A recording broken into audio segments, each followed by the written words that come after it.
দেখ ভাই, আমি ভদ্র হয়ে গিয়েছি, রোজা আসি। নামাজে যাওয়ার আগে না হয় কাউকে সরি নামাজে যাওয়ার আগে না হয় বউকে শুয়ে কথা দিচ্ছি, এই 1 মাস গালিটালি দিব না, অকারণে কাউকে মারবো না। তবে হ্যাঁ, যে চোদনা অকারণে আমার পিছনে সুড়সুড়ি দিতে আসবে তাকে সুস্থভাবে ফিরতেও দিব না। তুইও দুষ্টমি করিস না, মায়ের ছেলে মায়ের কোলে ফিরে যা। বারবার এক কথা বলতে পারবো না।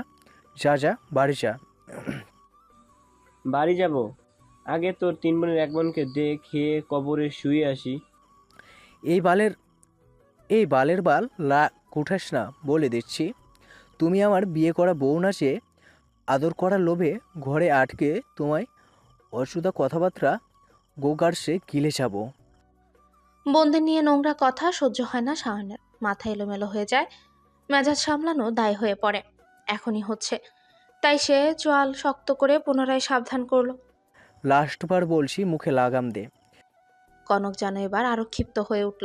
বোনের কবরে অনবরত হাত বুলানোয় তার হাতে এখনো মাটি লেগে আছে।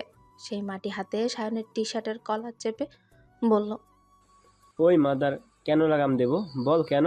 আমার সাথে শত্রুতা? আমাকে খুন করতি? আমার বোনের দিকে কেন হাত বাড়ালি? কেন এত কষ্ট দিয়ে মারলি আমার বোনটাকে? কেন মারলি বল? আমি তোর 3 বোনের কাউরে অসম্মান করেছি? বাজে টোনে কথা বলেছি? তবে তুই কেন করলি? আজ কয়েকটা দিন আমার বোনটা আমাকে ভাইয়া বলে ডাকে না, ঘরে ফিরলে ছুটে আমার কাছে আসে না, আমার মা আমার সাথে কথা বলে না, ভাইয়া ডাক শোনার জন্য বুক জ্বলে যাচ্ছে।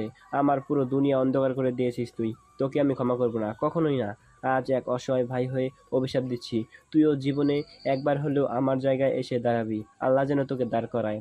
আমার চোখের পানি যেন তোর জীবনের অভিশাপ হয়ে আসে। আমার মতো তুই একবার ভাইয়া ডাক শোনার জন্য পাগল হয়ে যাবি। তোকেও যেন বোনের নগ্ন দেহের সামনে দাঁড়াতে হয়, চোখে দেখতে হয় আদরে বোনের ক্ষতবিক্ষত লাশ। বোনকে দেওয়া নামটা রেখে সবাই যখন ধর্ষিতা নামে ডাকবে তখন শুনতে কেমন লাগে তুইও যেন বুঝিস। তোর জীবনেও যেন এমন তিক্ত অভিজ্ঞতা আসে। শাহানা সহ্য করতে পারল না, শক্ত হাতে ঘুষি মেরে দিল কনকের নাক বরাবর। গলগলিয়ে রক্ত বেরিয়ে এলো। পাল্টা আক্রমণ কনকও করলো। সেও বসালো আরেক ঘুষি। তবে সায়ন একের পর এক এলোপাথারি মারতে শুরু করলে রুবাব তাদের আটকাতে চাইলেও পারল না। আজম শীষ বাজাতে বাজাতে এসে দাঁড়িয়েছে কেমন, ঘটনা বুঝে দৌড়ে গেল তাদের কাছে। শাহান যেন উন্মাদ, ভিড়ে জমে গেছে পথচারীদের। রুবাব আর আজম কোনো মতে ছাড়াতে গেলে শায়ন বলে, এই শুয়ারের বাচ্চা, এই কতবার বলবো তোর বোনকে রেপ করিনি? শালা বাইনচোদ, আমার কি মেয়ের অভাব রে? আমাকে কি তোর মতো ভদ্রমাসের কুকুর পেয়েছিস যাকে তাকে লাগিয়ে বেড়াই? আমার এক ইশারায় যথেষ্ট তোর বোনের থেকেও শত শত সুন্দরী মেয়েকে বিছানায় তোলার। রেপ রেপ করে আমাকে তুমি রোজ রোজ এই ভোজন গান শোনাও। আজ তোমার ভোজন গান তোমারই পেছনে ভরবো শালা। কথাটা বলে শায়ন কনককে ধাক্কা মেরে অফিস রুমে ঢুকলো। তারপর ড্রয়ার খুলে একটা পেন ড্রাইভ এনে কনকের মুখের উপর ছুঁড়ে মেরে বলল, ভেড়াচুদা, এটা দেখ কে তোর বোনকে রেপ করে এসে। সেই সাথে শুনেও নাও, তোদের চোদার সময় নেই এই সায়নের। আমার রুশিও এত জঘন্য না। সর চোখের সামনে থেকে, যা সর। আজকের পর থেকে যদি আমার চোখের সামনে পড়িস তাহলে তুই শেষ। কথাটা বলেই কনককে আরেকটা কিক মারতেই রুবাব কানে ফোন ধরা অবস্থায় চিৎকার করে উঠল। শায়ন ভ্রু কুচকে তাকালে রুবাব বলে, ভাই, শুদ্ধ কল করেছে। দ্রুত হাসপাতালে চলো। তোমার আর শ্যামর নাকি একই ব্লাড। হুম, তো জুনিয়রদের অ্যাক্সিডেন্ট হয়ে গেছে ভাই, দ্রুত চলো। এরপর সংক্ষিপ্ত আকারে পুরো ঘটনা শুনে শায়ন প্রাণপণে বাইক নিয়ে ছুটতে শুরু করলো। তাদের যেতে দেখে কনক মুখ ভর্তি রক্ত থু মেরে ছুঁড়ে ফেলে। তারপর হাত দিয়ে নাক মুছে মাটিতে শুয়ে বলে, মৌমাছির চাকের মতো তোর বিপদ ঘুরঘুর করছে রে সায়ন। কত দিক সামলাবি তুই, কতবার সেভ করবি বোনদের। তোর বাগানের সেরা ফুলটাকে তুলবেই ইয়াসির, দুমড়ে মুচড়ে শেষ করবেই সে। আজকাল তোর সময়টা খুব ভালোই যাচ্ছে রে, তবে ভালোর পরে মন্দের আসন তা ভুলে যাস না।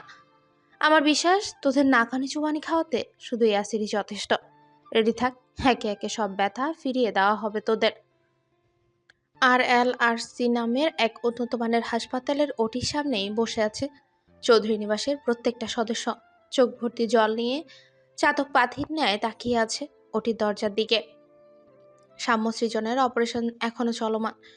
গাড়ির কাজ ঢুকে গেছে বাচ্চা দুটোর মাথায় ও বুকে। গুরুতর আঘাত পাওয়ার সাথে সাথে জ্ঞান হারিয়েছিল তারা। পথচারী মানুষটি সিমিনকে ভুল তথ্য জানিয়েছিল সিরাত তেমন আঘাত পায়নি, অথচ হাসপাতালে এসে দেখে গেছে সবচেয়ে সেই বেশি আঘাতপ্রাপ্ত। অসহায় মা হয়ে যখনই বুঝেছে গাড়িটা তাদের দিকেই ধেয়ে আসছে, তখনই সে বাচ্চা দুটোকে বুকে আগলে নিয়েছে। ফলস্বরূপ তার পিঠে লেগেছে সম্পূর্ণ আঘাত। ডাক্তারদের ধারণা মতে মেরুদণ্ডের হাড় ভেঙে গেছে ওনার। পরীক্ষা করা হয়েছে, রিপোর্ট পেলে জানা যাবে মোট কটা হাড় ভেঙে গেছে। এদিকে সাম্য আর সৃজন যমজ, জন্মগত ত্রুটি থাকায় কম বয়সে বেশি পাওয়ারে চশমা পরে তারা। এখন আবার এত বড় অ্যাক্সিডেন্ট, মাথায় নাকি আঘাত পেয়েছে। তিনজনেরই ক্রিটিক্যাল অবস্থা। তাদের চিন্তায় সকলে অস্থির। পথচারীরা প্রথমে যে হাসপাতালে ভর্তি করেছিল সেখান থেকে ইমিডিয়েট এখানে আনা হয়েছে। এই হসপিটালে সবসময় বিদেশি ডাক্তাররা আনাগোনা থাকে। চিকিৎসার মানও অনেক উন্নত। তাছাড়া এই হাসপাতালে শুদ্ধ সহ তার সব ফ্রেন্ডদের শেয়ার আছে। কাজের সূত্রে চেনা জানা ডাক্তারও পরিচিত আছে। তাদের মধ্যে অর্থোপেডিক সার্জন, নিউরোসার্জন, স্পাইন স্পেশালিস্টদের জরুরি মিটিংও বসেছে। ওনারা সবাই এক একজন যুক্তরাষ্ট্র, ফ্রান্স, জার্মানি, ইতালির নামকরা ডাক্তার। রিপোর্টে সিরাতের অবস্থা বুঝে ব্যবস্থা নেবেন। আর সাম্য আর সৃজনের মাথার জন্য নিউরোলজিস্ট মিস্টার জুম এবং নিউরোসার্জন নিয়ার তত্ত্বাবধানে সাম্য আর সৃজন আছে। সম্পূর্ণ সুস্থ না হওয়া অবধি ওনারাই বেস্ট চিকিৎসা করে যাবেন। তিনজন গুরুতর আহত হয়, তিনজনেরই ইমিডিয়েট রক্ত প্রয়োজন। হাসপাতাল কর্তৃপক্ষ চেষ্টা করেই যাচ্ছেন সব দিক সামাল দেওয়ার, কিন্তু সাম্যের শরীরে অন্যের রক্ত শুট করছে না। এক ব্যাগের খানিকটা রক্ত তার শরীরে প্রবেশ করা মাত্রই তার শরীরে দেখা দিচ্ছে লাল লাল গুটি। ডাক্তাররা ব্যাপারটা খেয়াল করা মাত্রই রক্ত দেওয়াও বন্ধ করে দিয়েছে। কথাটা জানা মাত্রই শুদ্ধ রুবাবকে কল করে জানিয়েছে সে সায়ন সেখানেই থাকুক, হাসপাতালে যেন উপস্থিত হয়। তার কল পেয়ে ঝড়ের গতিতে উপস্থিত হয়েছে দুই ভাই। রোজা অবস্থাতেই শুয়ে পড়েছে ছোট ভাইদের রক্ত দেওয়ার জন্য। সাম্যকে রক্ত দিল সায়ন। সৌভাগ্যবশত এবার আর কিছু হলো না সাম্যের। সৃজনের রক্ত মিলে শীতলের সাথে। বাড়িতে এই দুজনের রক্ত আবারও পজিটিভ, কিন্তু শীতলের বয়স কম, ওজনও কম। এর আগে কাউকে রক্ত দেয়নি সে। তাছাড়া বাচ্চা মেয়েটা রোজা আছে, তাই শীতলের রক্ত নিতে কেউ রাজি না। শীতল বারবার অনুরোধ করেও কাউকে রাজি করাতে পারল না। তখন সে শুদ্ধের সামনে দাঁড়িয়ে ফুপাতে ফুপাতে বলল, আমার ছোট ভাইরা কষ্ট পাচ্ছে, তাদের রক্ত প্রয়োজন। আমার দেহে অনেক রক্ত থাকার পরেও যদি ভাইদের দিতে না পারি তাহলে নিজেকে মাফ করতে পারবো না। শুদ্ধ ভাই, প্লিজ আমাকে রক্ত দিতে দেন। শুদ্ধ নির্বাক দৃষ্টিতে তাকিয়ে আছে। তখন থেকে সমানে কেঁদেই যাচ্ছে। শীতলের কথা শুনে বড়রা এগিয়ে এলেন। শাওন চৌধুরী চোখ মুছে শীতলের দুহাতে চুমুকে ভেজা কণ্ঠে বলল, শোনো মা আমার, তুমি তো নিজেও বাচ্চা, রক্ত দিলে তুমিও অসুস্থ হয়ে যেতে পারো। রক্ত ম্যানেজ হয়ে যাবে মা। আমার কিচ্ছু হবে না চাচু, তোমার বোঝার চেষ্টা করো। সত্যি বলছি, আমার কিচ্ছু হবে না। আমাকে রক্ত দিতে দাও, আমি রক্ত দেব। শীতল নিজের কথায় অটল, সে রক্ত দেবে।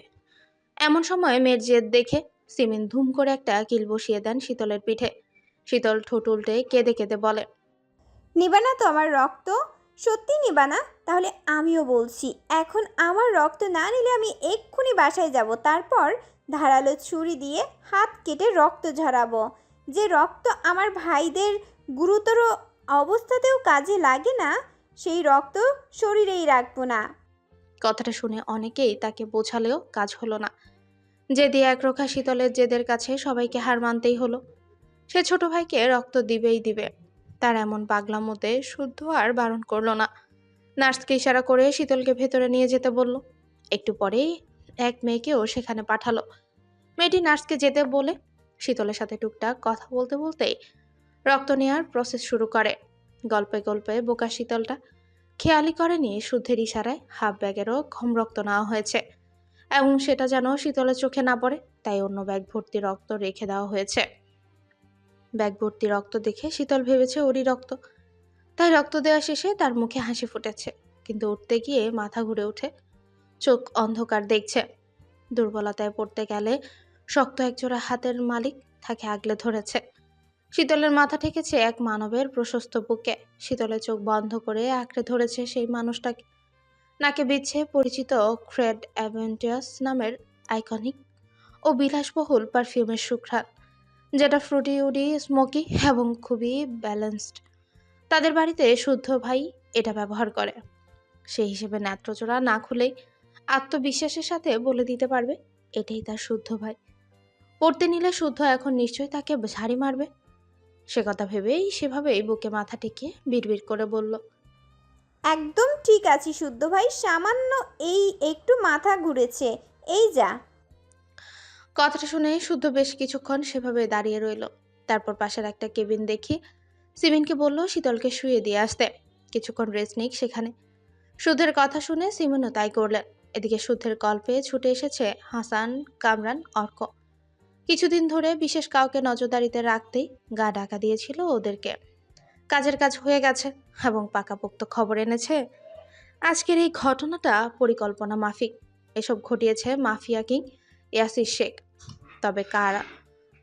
তবে কারো কাছে সেটা প্রকাশ করলো না, নিজেদের মাঝেই গোপন রাখলো। তারা ম্যাজিকের মতো ব্যাগে রক্তের ব্যবস্থা করে ফেললো। তাদের এক একজনের উপস্থিতি ব্যস্ত হয়ে পড়লো ডাক্তাররা, নার্সরা। চৌধুরীর এতদিন ভেবেছিল সাধারণ বেশে চলা ছেলেগুলো হয়তো খুব সাধারণ, কিন্তু আজ বুঝলো তারা এক একজন বড় মাপের মানুষ। তারা যা সেটা কাউকে বুঝতে দেয় না। 2 ঘন্টা পেরিয়ে গেলে ওটির লাল বাতি নিভে গেল। রক্তমাখা ডাক্তারি পোশাকে বেরিয়ে এলেন কয়েকজন ডাক্তার। বিপদ এখনো না কাটলেও জানালেন গা মাথা থেকে কাজ বের করা হয়েছে। আশা করা যাচ্ছে যা হবে ভালোই হবে, তবে অবজারভেশনে থাকতে হবে তাদের। সিরাতের অবস্থা পূর্বের মতোই আশঙ্কাজনক। ডাক্তারদের রিকোয়েস্ট করে বাড়ির সবাই দরজার বাইরে দাঁড়িয়ে এক নজর সাম্য সৃজনকে দেখলেন। জান বাচ্চা দুটো সারা শরীরে ব্যান্ডেজ নিয়ে নিথর হয়ে শুয়ে আছে, চোখ পর্জরাও বন্ধ। কখন খুলে সেই চোখ? পূর্বের মতো চেঁচিয়ে ডাকবে সবাইকে, গলা ফাটিয়ে কান মাথা ঝাড়াফালা করে দেবে। টাকা নেওয়ার আবদার নিয়ে ঝুলে পড়বে শুদ্ধ সায়নের গলা ধরে। খাবার নিয়ে শীতলের সাথে ঝগড়া করবে কখন? আজ প্রথম রোজা, প্রথম ইফতার। হরেক রকমের ইফতার নিয়ে শেষে মারামারি করবে না ভাই বোনরা? আলু চপ কে কার ডিমের চপ কেড়ে খেতে পারে, এই নিয়ে দুষ্টু বুদ্ধি আটবে না? কবে হবে এসব? কখন হবে? এসব ভাবতে ভাবতে সবাই কাঁদতে কাঁদতে মন থেকে দোয়া করলেন। রোজাদারদের দোয়া মহান আল্লাহ ফেলবেন না নিশ্চয়। ঘড়িতে তখন বিকেল 4:30। শীতল চুপ করে চোখ বন্ধ করে শুয়ে আছে কেবিনের বেডে। এখনো মাথা ঘুরছে তার, খুব দুর্বল লাগছে। রক্ত দেওয়ার আগে বুঝেনি এত খারাপ লাগবে। রোজা থাকায় কিছু খেতেও পারছে না, ঘুমও আসছে না। সিমিনের থেকে শুনেছে সাম্য সৃজন নাকি ভালো আছে। ডাক্তার বলেছে খুব তাড়াতাড়ি সুস্থ হয়ে বাড়ি ফিরে যাবে। কথাটা শুনে সে মহান আল্লাহর কাছে শুকরিয়া জানাচ্ছে প্রতিটি ক্ষণে। কিন্তু চিন্তা হচ্ছে মেঝমার জন্য। বাড়িতে মায়েদের মধ্যে সবচেয়ে বেশি ফ্রেন্ডলি সিরাত। তারা বোনরা পার্সোনাল সব কথাগুলো আগে মেঝমাকে জানায়। সাবধানও পায় জলদি জলদি, সমাধানও পায় জলদি জলদি। মেঝো ঠিক হয়ে যাবে তো? এসব ভাবতে ভাবতে তার চোখের কোণ গড়িয়ে জল পড়ে। আঘাত পেয়ে কতই না কষ্ট পেয়েছে মেঝমা। চোখের উপর হাত রেখে নীরবে কাঁদতে কাঁদতে কারো উপস্থিতি টের পেল। কান্নার শব্দ যেন সেই ব্যক্তি বুঝতে না পারে, তাই নিজেকে সামলালো, কিন্তু লাভ হলো না। চোখ মুছতে না মুছতেই চোখ ভিজে উঠল। কেবিনের দরজা ভিজিয়ে রুবাব ভেতরে এলো, বসলো বোনের শিওরে। এক হাত শীতলের মাথায় রাখলে শীতল চোখ খুলে জোরপূর্বক হাসার বৃথা চেষ্টা করে। তাকে চোখ মুখ দেখে রুবার দীর্ঘশ্বাস ফেলে। মেয়েটা কারো কষ্ট দেখতে পারে না, পর কিংবা আপন কাউকে কষ্ট পেতে দেখলে সেও কষ্ট পায়। এত নরম হলে কিভাবে হবে? হে পুতুলটাকে শুদ্ধ সামলাবে কিভাবে? কিভাবে দুনিয়াদারি বোঝাবে? মনে মনে এসব ভেবে শীতলের মাথায় হাত বুলিয়ে দিল। তারপর বোনের মন ভালো করতে ঠোঁটে হাসি ফুলিয়ে বলল, শুভ্র পাঠালো তোর খোঁজ খবর নিতে। শুদ্ধ ভাই কোথায়? কোথায় জেনে গেল? যাওয়ার আগে বলে গেল তোর খেয়াল রাখতে। কথাটা শুনেই শীতলের মুখ মলিন হয়ে গেল, ভেজা চোখের কোণে জমল অশ্রু। সেদিনের পর থেকে শুদ্ধ তার সাথে আর কথা বলে না, সে বলতে গেলেও না। এই তো কিছুক্ষণ আগেই রক্ত দিতে চাইলে সবাই বারণ করলো, কত বকলো, কিন্তু শুদ্ধ দাঁড়িয়ে দাঁড়িয়ে শুনলো। তার দিকে তাকালোও না, কিছু বললও না। অন্য সময় হলে ধমকে উঠত, নয়তোবা চালাকাঠের বাড়ি বরাদ্দ রাখত। সামান্য একটা ভুল করেছে না হয়, তাই বলে কথা বলাই বন্ধ করে দিতে হবে? সে জানে না তাকে না জ্বালালে, তার সাথে ঝগড়া না করলে তার দিন ভালো যায় না, একদণ্ডও শান্তি পায় না। তবু এত পাষাণ হতে হবে? কেন হতে হবে? একটু নরম হলে কি হয়? তার বেলায় এত কঠিন পানিশমেন্ট কেন? এসব ভেবেই সে না কান্না সামলাতে পারল না। ঠোঁট উল্টে শব্দ করে কেঁদে দিয়ে বলল, সেদিনের পর থেকে শুদ্ধ ভাই আমার সাথে কথা বলে না, ওনার রুমেও ঢুকতে দেয় না, আমাকে একেবারে পর করে দিয়েছে। শীতলকে এভাবে কাঁদতে দেখে রুবা ভ্যাবাচাকা খেয়ে গেল। হাসিও পেল খুব, তবে এখন হাসলে চলবে না, তাই স্বাভাবিক কণ্ঠে বলল, আরে ধুর, কাঁদিস কেন বোকামে? শুভ্র খেয়াল রাখতে সরি আরে ধুর, কাঁদিস কেন বোকামে? শুভ্র খেয়াল রাখতে তো আর কমতি রাখছে না। জানিস কতবার দেখে গেছে তোকে? যাওয়ার আগে বারবার তোর দেখে খেয়াল রাখার কথা বলে গেছে।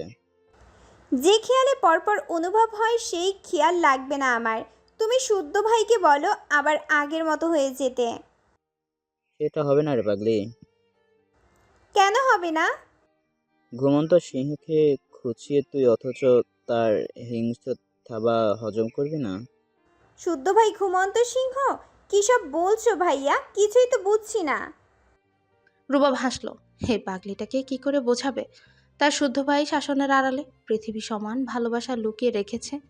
সে ছোট সরল মনা বিদায় ছেলেটা তার নিজের সুপ্ত অনুভূতিটাকে সন্তর্পণে লুকিয়ে রেখেছে। এক বুক ভালোবাসা বুকে রেখে কখনো বুঝতে দেয় না এই চঞ্চলতার প্রতি ভীষণভাবে দুর্বল সে। দুর্বল না হয়েও কি আর থাকা যায়? কথায় কথায় এত মারে বকে, তবু এই মেয়েটা তার কাছেই যায়। তার আবদার শুদ্ধের কাছে, কারণে অকারণে রাগ অভিমান দেখানোর মানুষটাও ওই শুদ্ধই। শুদ্ধকে ভয় পায়ও না, তাও না, ভয় পায়, আবার তর্কও করে। এত মার খায় তবুও ঘুরে ফিরে তারই জিনিসপত্র ঘাটাঘাটি করে, কারণ তার শুদ্ধ ভাই তাকে প্রশ্রয় দেয়, শাসনের আড়ালেই তাকে প্রশ্রয় দেয়। এই অবুঝ মেয়েটাও বুঝে নেয় সেসব। কবে বুঝবে আর? তবে একটা কথা না বললেই নয়, এই পাগলিটার মধ্যে এমন কিছু আছে যার জন্য শুদ্ধের মতো সংযমী এক ছেলেও মন হারিয়েছে। শীতল নিজের অজান্তে তার মনে প্রাণে প্রেম পুষ্প ফুটিয়েছে।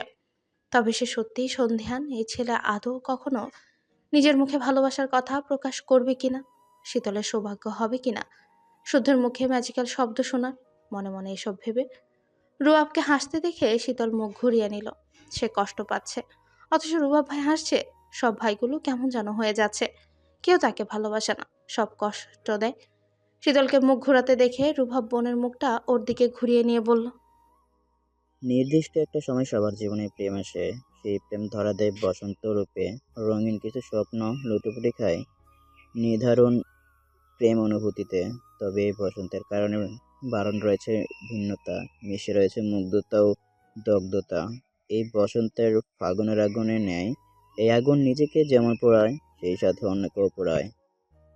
রুবাবের কথায় আগামাথা কিছুই বুঝলো না শীতল, শুধু ড্যাব ড্যাব করে তাকিয়ে রইল। রুবাবও বুঝলো শীতল কিছুই বুঝেনি, তাই আর কথা বাড়ালো না। বুদ্ধি কাটিয়ে অন্য প্রসঙ্গ তুলল। সেই মুহূর্তে দরজা খুলে হন্তদন্ত হয়ে শখ ছুটে এলো, কেঁদে ফেললো মুখে হাত চেপে। এসবের কিছুই জানতো না সে। ফোন বন্ধ রেখে ল্যাবে কাজ করছিল, পরীক্ষাও ছিল। বিকেলে বাড়িতে ফিরে স্বর্ণের থেকে সব শুনে তাৎক্ষণিক ছুটে এসেছে। স্বর্ণ আসছিল, হঠাৎ মাঝপথে কি কাজ পড়েছে বিদায় বাড়ির দিকে ফিরে গেছে। শখ শীতলের মাথায় হাত বুলাতে বুলাতে দুবোন নীরবে কাঁদলো। তখনই রুবাব ওদের ধমকে থামালো, দুজনকে চোখে মুখে পানি দিয়ে আসতে বলে উঠে দাঁড়ালো।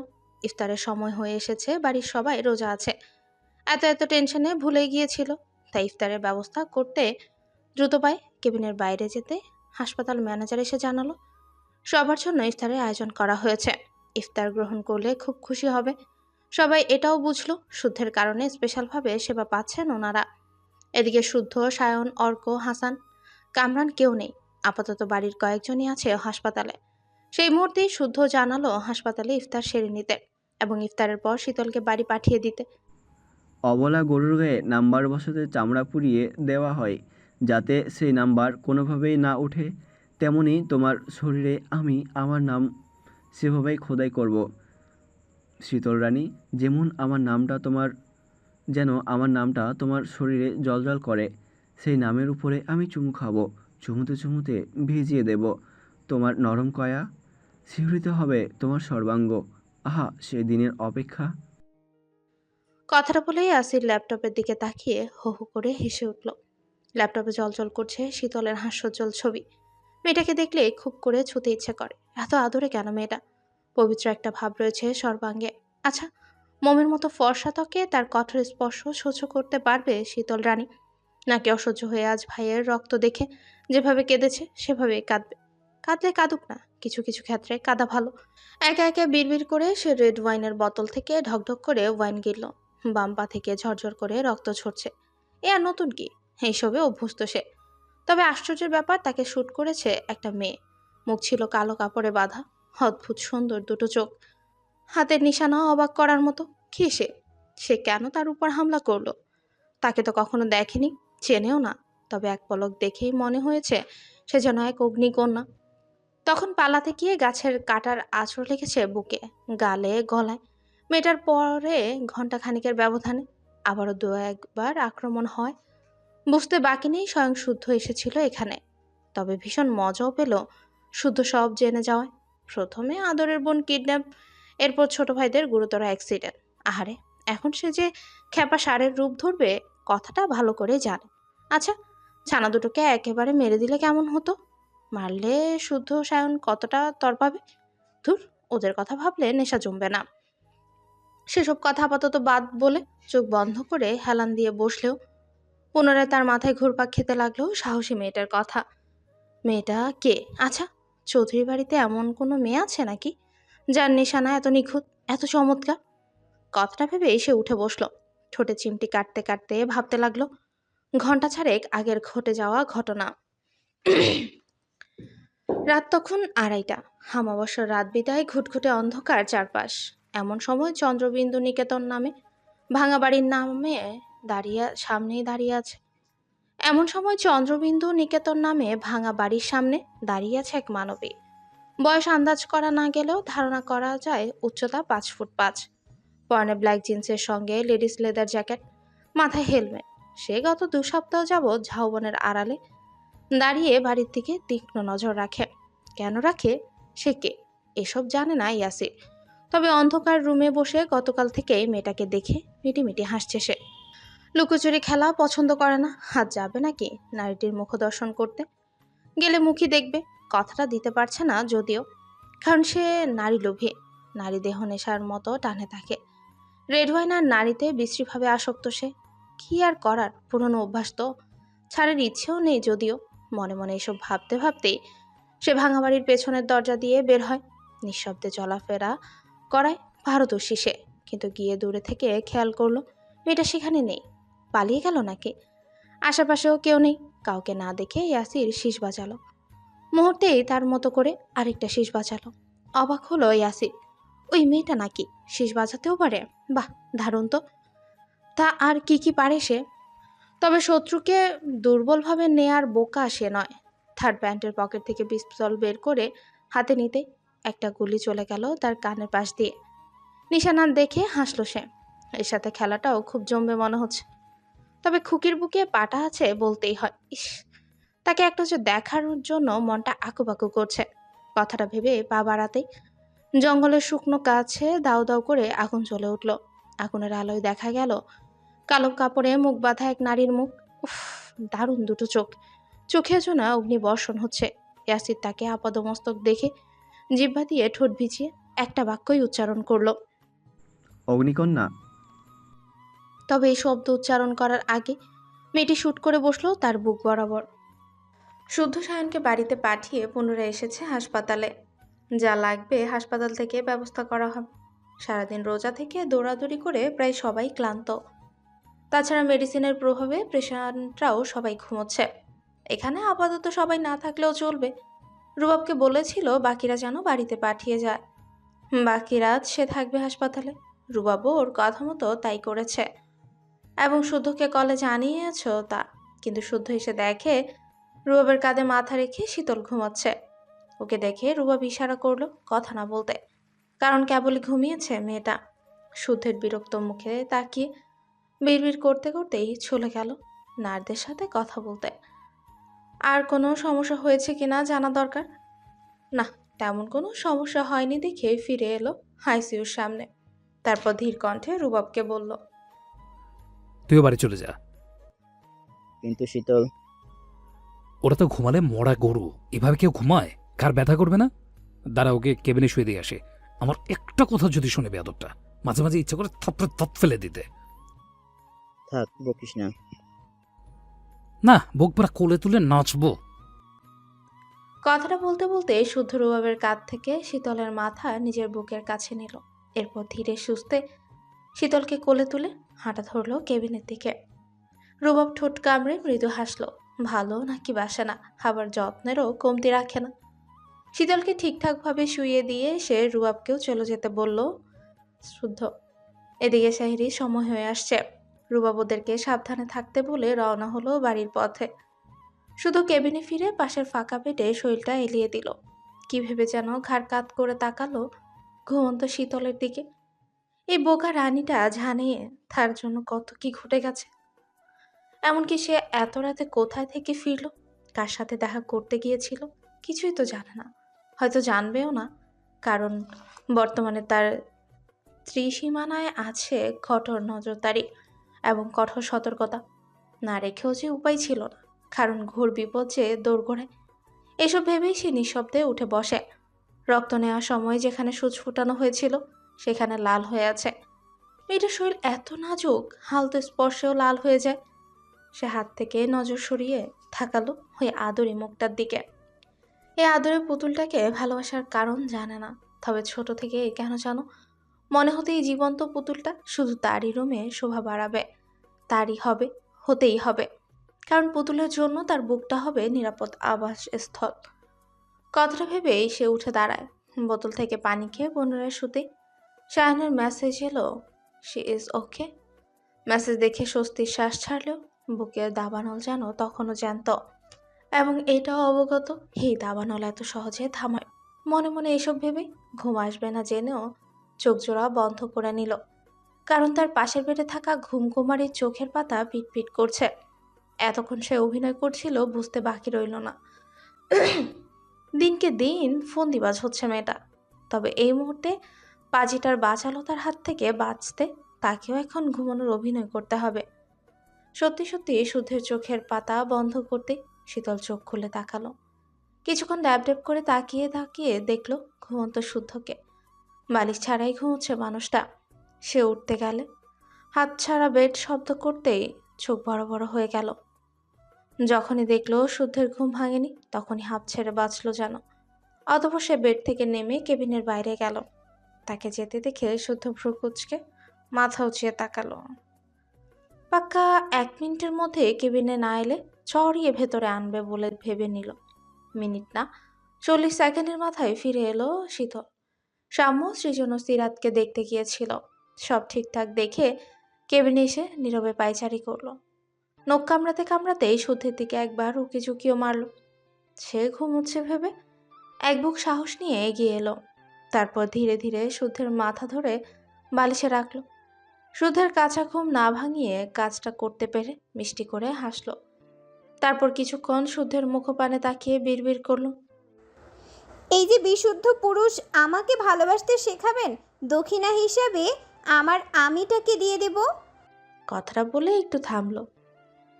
তারপর মুখ বাঁকিয়ে শুদ্ধের নাকের উপর আলতো করে ঠোকা মেরে পুনরায় বলল, এই নাকের ডগায় এত রাগ কেন শুনি? এখন এক ঘুষিতে নাক ফাটিয়ে দেই। একটা ভুল করেছি না হয়, তাই বলে কথা বলা বন্ধ করে দিতে হবে? একটা সুযোগ তো দিন, আর কষ্ট দেব না তো। ওই ভুলটাই না হয় ফুল করে ভালোবাসার সমেত আপনার কাছে অর্পণ। শীতল আপন মনে বিড়বিড় করে কথাগুলো বলেই দ্রুত সরে এলো। কখন উঠে যায় বলা যায় না, কি দরকার এত রিস্ক নেয়া। তারপর সে উঠে এসে তার বেডে শুয়ে চোখ জোড়া বন্ধ করে নিল। অথচ শীতল টেরও পেল না পাজি পুরুষটা সবই শুনেছে। সব শুনে মনে মনে হেসে খুঁটি খুঁটি হচ্ছে। এবং এই শান্তরূপী পুরুষটা ঘন্টা তিনেক আগে কি কাণ্ডটাই না ঘটিয়ে এসেছে। ঘন্টা তিনেক আগের ঘটনা, গত পর্বের শেষাংশ থেকেই সূচনা। কালো কাপড়ে মুখ বাঁধা এক নারীর মুখ। উফ উফ, দারুণ দুটো চোখ, চোখে যেন অগ্নি বর্ষণ হচ্ছে। ইয়াসি তাকে আপাতমস্তক দেখে জিহ্বা দিয়ে ঠোঁট ভিজিয়ে একটা বাক্যই উচ্চারণ করলো, অগ্নিকন্যা। তবে এই শব্দ উচ্চারণ করার আগে মেয়েটা শুট করে বসলো তার বুক বরাবর। যদিও টার্গেট বুঝে দ্রুততার সাথে বসে পড়েছিল মাটিতে। এর পরপরই উঠে দাঁড়িয়ে মেয়েটা আর পায়নি। এদিকে ওদিকে খুঁজে গিয়ে শুনতে পায় কারো ফিসফিসানি শব্দ। সে শব্দ অনুসরণ করে হতেই হাতের ঘড়িটা রেড অ্যালার্ট দিতে থাকলো অনবরত। অর্থাৎ এখানে সেফ নয় সে, সেটা দেখেও হাসলো। ছোট্ট থেকেই বড় হয়েছে রিস্ক নিতে নিতে। জীবন নিয়ে বাজি ধরতে তার ভালোই লাগে। মোদ্দা কথা, মাফিয়া কিন্তু আর এমনি এমনি হয়নি। সামান্য একটা রেড অ্যালার্টে যদি পেছনে যায় তাহলে কি ভালো দেখায়? না, মোটেও না।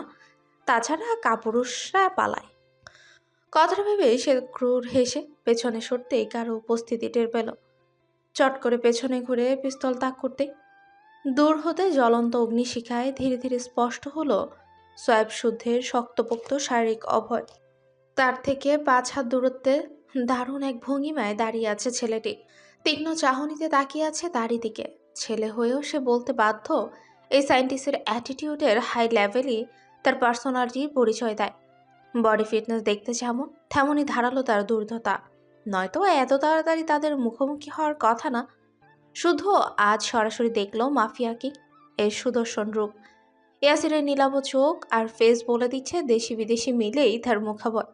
অদ্ভুত রকমের সুন্দর দুটো চোখ, ডান চোখের পাশটায় কাটা দাগ, নিখুঁত শারীরিক গঠন এবং গায়ের রং ফর্সা। বয়সটা সম্ভবত 35 থেকে 38-এর কাছাকাছি। এই হচ্ছে মাফিয়া কিং ইয়াসির খান। এতদিন ছবি কিংবা ভিডিওতে দেখার পর শুদ্ধকে সামনাসামনি দেখে ফিচাল হাসলো ইয়াসির। শুদ্ধকে এখানে দেখে কিছুটা অবাকই হয়েছে, তবে বিস্ময় ভাবটা চট করেই লুকিয়েও ফেলল। শত্রুকে দুর্বলতা দেখাতে নেই। দুজন মুখোমুখি দাঁড়িয়েছে, হাইট প্রায় সমানে সমান, মুখে রা শব্দ নেই কারো। তবে চার চোখে ভয়াল শিকারীর চাহনি, সেই চাহনিতে যেন ধ্বংস অনিবার্য। তাদের দেখে মনে হচ্ছে একজন ভয়ানক হারপিয়া তো আরেকজন অ্যাকুয়েলা ক্রিয়াসোর্টোস, দুজনই শক্তিশালী শিকারী। শুদ্ধই ইয়াসিরের দিকে তাকিয়ে একটা কাঠের গুড়ির উপর পা তুলে রাজকীয় ভঙ্গিমায় বসল। বসার ভঙ্গিমাও ছিল চমৎকার। তার দৃষ্টি নিবদ্ধ এখনো ইয়াসিরের দিকে। তাকে বসতে দেখে ইয়াসিরও বুঝে নিল কিছু বলতে চায় শুদ্ধ, কি বলে শোনা দরকার। তাই সেও এক পায়ের উপর পা তুলে বসলো মরা গাছের গুড়ির উপর। তারপর হাতে থাকা পিস্তল দিয়ে ঘাড়ের কাছটায় চুলকাতে বলল, ঘুরিয়ে পেঁচিয়ে কথা বলতে পারি না আমি। কাজের কথায় আসা যাক। যাক। FGSL নামে যেই ফর্মুলা তুমি তৈরি করেছো ওইটা আমার চাই। তারপর? ওটা আমার লাগবে। এটুকুই? এইটুকুই যে নয় সেটা বুঝতে এখনো বাকি আছে নাকি চৌধুরী? এখন আমার মুখেই শুনতে চাচ্ছিস যখন বলছিস? শোন, তোর বাড়ির সবচেয়ে আদরে ফুলটা আমার চাই। চাই মানে চাইই চাই। ফুল দে, পাক্কা প্রমিস। দেশ ছেড়ে চলে যাব, আর জ্বালাবো না তোদের। খুব যত্নে রাখবো ভাই, দিয়ে দে। ফুলে যেমন সৌরভ আছে তেমনি কাটাও আছে, সেটা জানিস? সেই কাটা কে, তুই বুঝি? ধরে নে তাই। কথাটা শুনে ইয়াসির হো হো করে হেসে ওঠে। কিন্তু হাসতে হাসতে কোথা থেকে একটা গুলি এসে বিঁধল তার বাম পায়ে। গুলি ক্যাত করে গেঁথে গেছে মাংসে। গুলি এলো কোথা থেকে, খেয়ে করলো? ইয়াসির উত্তেজিত হলো না, সেভাবেই বসে রইল। শুদ্ধ ফিচাল হাসলো, তারপর কণ্ঠে অবাধ কঠোরতা ঢেলে জোর গলায় বলল, ওটা আমার সঞ্জীবনী ফুল। আমার ওই অমৃত ফুল যেমন প্রাণ দেয় তেমনি প্রাণ নেয়ও, এবং সেই ফুল রক্ষা করে বিষধর সাপ। সেসব কালকেউটে সাপের বিষ হজম করতে পারবি না তুই, বরং মেপে গুনেও শেষ করতে পারবি না ঠিক কতটা সাপ ছড়িয়ে ছিটিয়ে আছে শুধু ওই একটা ফুলের পেছনে। তোকে আমি বারবার ওয়ার্নিং দেব না। ধরে নে এটাই ফার্স্ট অ্যান্ড লাস্ট চান্স। এর চেয়ে বেটার হয় বিদেশি মাল বিদেশে ফিরে যা। দেশটা কি তোর বাপের কেনা? না, তোর বাপের কেনা, তবু থাকতে পারবি না। শুদ্ধের কথা শুনে ইয়াসির বিজ্ঞের মতো মাথা নাড়ায়। তারপর আজাইরা পেঁচাল বাদ দিয়ে বলল, কোথায় যেন শুনেছিলাম অন্যের জিনিস কেড়ে নেওয়ার মজা অমৃতের সমান। অভিজ্ঞতা আছে নাকি? না, ওসব ছোট লোকই কারবার। ছোট লোকদের মাঝেই এইসব দেখা যায়। আর আমরা হলাম চৌধুরী, আমাদের সঙ্গে সেসব যায় না। তবে তোর সঙ্গে কিন্তু খুব যায়। একের পর এক অপমানজনিত কথা শুনে ইয়াসিরের মুখ থমথমে হলো। ইচ্ছে করলো এখনই একটা বুলেট শুদ্ধের বুকে গেঁথে নিতে, কিন্তু তাতে খেলা শেষ হয়ে যাবে। এত সহজে দিতে গেলে খেলার মজা আসে না। তাই সে গা ঝাড়া দিয়ে আশেপাশে তাকাতে তাকাতে বলল, বাংলার আকাশে বাতাসে প্রেমে প্রেমে গন্ধ ছড়াছড়ি, প্রেমের নেশালু সুগন্ধ। আমার লোভী মনটাও যে এবার শীতল হতে চাইছে। শীতলের শীতলতা সর্বাঙ্গে মাখতে ইচ্ছে করছে। লোভে পাপ আর পাপে কাফন ছাড়াই 3.5 হাত মাটির কবর। চ্যালেঞ্জ করছিস? চ্যালেঞ্জ গ্রহণ করতেও তো যোগ্যতা লাগে। এই যোগ্যতা আছে নাকি তোর? সোয়াইপ, মুখ সামলে বস। হাত ফসকে গেলে শেষ নিঃশ্বাস এখানেই ছাড়তে হবে। সরি, বিন্দুমাত্র ভয় পেলাম না। এবার অন্য কিছু ট্রাই করতে দেখি। শুদ্ধের কণ্ঠে ব্যঙ্গাতুর সুর স্পষ্ট। শীতলের কিডন্যাপিং এর পর থেকে শুদ্ধের কাজ ছিল পাতাল ফুঁড়ে হলেও ইয়াসিরকে খুঁজে বের করা। সে তাই করেছে। মাঝের দিনগুলোতে স্থির হতে পারেনি, শান্তিতে একদণ্ড ঘুমাতেও পারেনি সে। বারবার মনে হয়েছে চৌধুরী বাড়ির মেয়ের দিকে হাত বাড়িয়েছে কেউ। এত বড় কলিজা, এত দুঃসাহস। সেই ব্যক্তিকে তো তার মুখোমুখি চাই। পাওয়ার পর কি করবে ওটা পরের হিসেব, তবে চাই। সে কথায় নয় বরং কাজে বিশ্বাসী। গোপনে সারা ওর মুদ্রদোষও বটে। ঠিক এই স্বভাবের কারণে গোপনে ইয়াসিরকে খুঁজে বের করে ফেলেছে সে। স্কাই ড্রাইভিং ছিল শুধুমাত্র। সেখানে মূলত গিয়েছিল ইয়াসিরের খোঁজ পেতে। পার্সোনাল জেট ভাড়া করেছিল ইয়াসিরের জয়ের ফল করতে। আর এসব করতে গিয়ে বেরিয়ে এসেছে রাশিয়ান সায়েন্টিস্টের মিখাইল ইগোরের নাম। ইগনের সাথে শুদ্ধের সম্পর্ক বরাবরই তিক্ত, কারণ ইগর প্রচণ্ড অহংকারী ও সুবিধাবাদী। তাছাড়া সে মুসলিমদের দেখতে পারে না। এবং 60 ঊর্ধ্ব বয়সী ইগর নিজেকে সর্বদা সর্বোত্তম ভাবে। অন্যের শ্রম মেধা তার কাছে হেয়। এবং বলা বাহুল্য, ইগর হায়ার করেছে এই মাফিয়াকে ইয়াসির খানকে। কেন করেছে? কারণ শুদ্ধ মাস 6 আগে ইগরের প্রস্তাব প্রত্যাখ্যান করেছে। কোটি টাকার অফার দেওয়ার পরও তার তৈরি করা একটা ফর্মুলা ইগরকে দেয়নি সে। এটাও মূলত তার রাগ। ধূর্ত লোকটি নিজেকে আড়ালে রেখে বাংলাদেশেও এসেছিল। হাত মিলিয়েছিল সায়নের চরম শত্রু আবু সিদ্দিকের কাছে। আর সিদ্দিকের মাধ্যমে ইয়াসিরকে টোপ হিসেবে ব্যবহারও করেছে। কিন্তু সিদ্দিক আর ইগর হয়তো জানেই না ইয়াসিরও আরেক চিজ। তাদের থেকে লক্ষ কোটি টাকা হাতাতে দুজনকে নিয়ে আরেকটা করা দান সাজিয়েছে। যে দানে ইয়াসির হয়তো ভেবেছে একাই বাজিমাত করবে, কিন্তু ও হয়তো ভুলে গেছে ভাবেরও ভাব থাকে। কিছুক্ষণ চুপ থেকে ইয়াসির উঠে দাঁড়ালো। পা থেকে এখনো রক্ত ঝরছে। তা দেখে রুমাল বের করলো। তারপর পা বাঁধতে বাঁধতে হাসতে হাসতে বলল, ইয়াসিনের নজর পড়েছে অথচ সে জিনিস পায়নি। এমনটা কখনো হয়নি। তবে তোর ফুল কবে তুলবো জানি না, তবে ওয়াদা করছি তুলবই। কথা বলতে না বলতে ক্ষিপ্ত গতিতে একটা ঘুষি এসে পড়ল তার নাক বরাবর। শুধু থামলো না, পরপর দুটো দানবীয় ঘুষি মারতে ইয়াসিরও পাল্টা আক্রমণ করতে উদ্যত হলো। সেই মুহূর্তেই সেখানে উপস্থিত হলো সায়ন। ছোট ভাইকে মারতে দেখে চেঁচিয়ে উঠল, এই হারামজাদা, ছাড় আমার ভাইকে, ছাড়। আমার ভাইয়ের গায়ে একটা টোকা পড়লে তোর নতুন করে খাজনা করবো শালা। ইয়াসির শুনলে তবে থামলো না। সেও একটা ঘুষি মেরে দিয়ে বলে, সরি ব্রো, দুম করে মেরে দিয়েছি। আর একটু আগে বলবেন না? আর আপনার ভাইটা যা দুষ্টু, একটা কথাও শোনে না। তাছাড়া আপনাদের ফুল ভাগাভাগি, আমাদের ফুল ভাগাভাগি হচ্ছে, আপনি এর মধ্যে আসবেন না। হ্যাঁ রে শুদ্ধ, মাসির ছেলে মামাতো ভাই কি কয় এইসব? এই চ্যাংরা কি চিনোস আমারে? একেবারে খালাইয়া লোমো। আমি ছেলে হয়ে ছেলে খেতে পারি না, রুচিতে বাদে। কথাটা শুনে শুদ্ধ ও সায়ন দুই ভাই একে অপরের দিকে তাকালো। সায়ন এগিয়ে গিয়ে ইয়াসিরের শার্টের কলা ঠিকঠাক করে বলল, ওভার স্মার্ট সেজো না ব্রো। খাওয়া খাওয়ির ব্যাপারে আমি কিন্তু কম চাই না। যাও এবার রাস্তা মাপো, নয়তো এমন চোতন দেব মুখ কুচকে আউশ করার সময় পাবে না। এ কথা বলতে না বলতে সেখানে কালো পোশাকধারী অনেকগুলো ছেলে এসে হাজির হলো। এসে দাঁড়ালো ইয়াসিরের দিকে। বুঝতে বাকি রইল না তারা ইয়াসিরের লোক। তবে তাদের দেখে শুদ্ধ ও সায়ন ভয় পাওয়া তো দূর, খপালো কুচকালো না।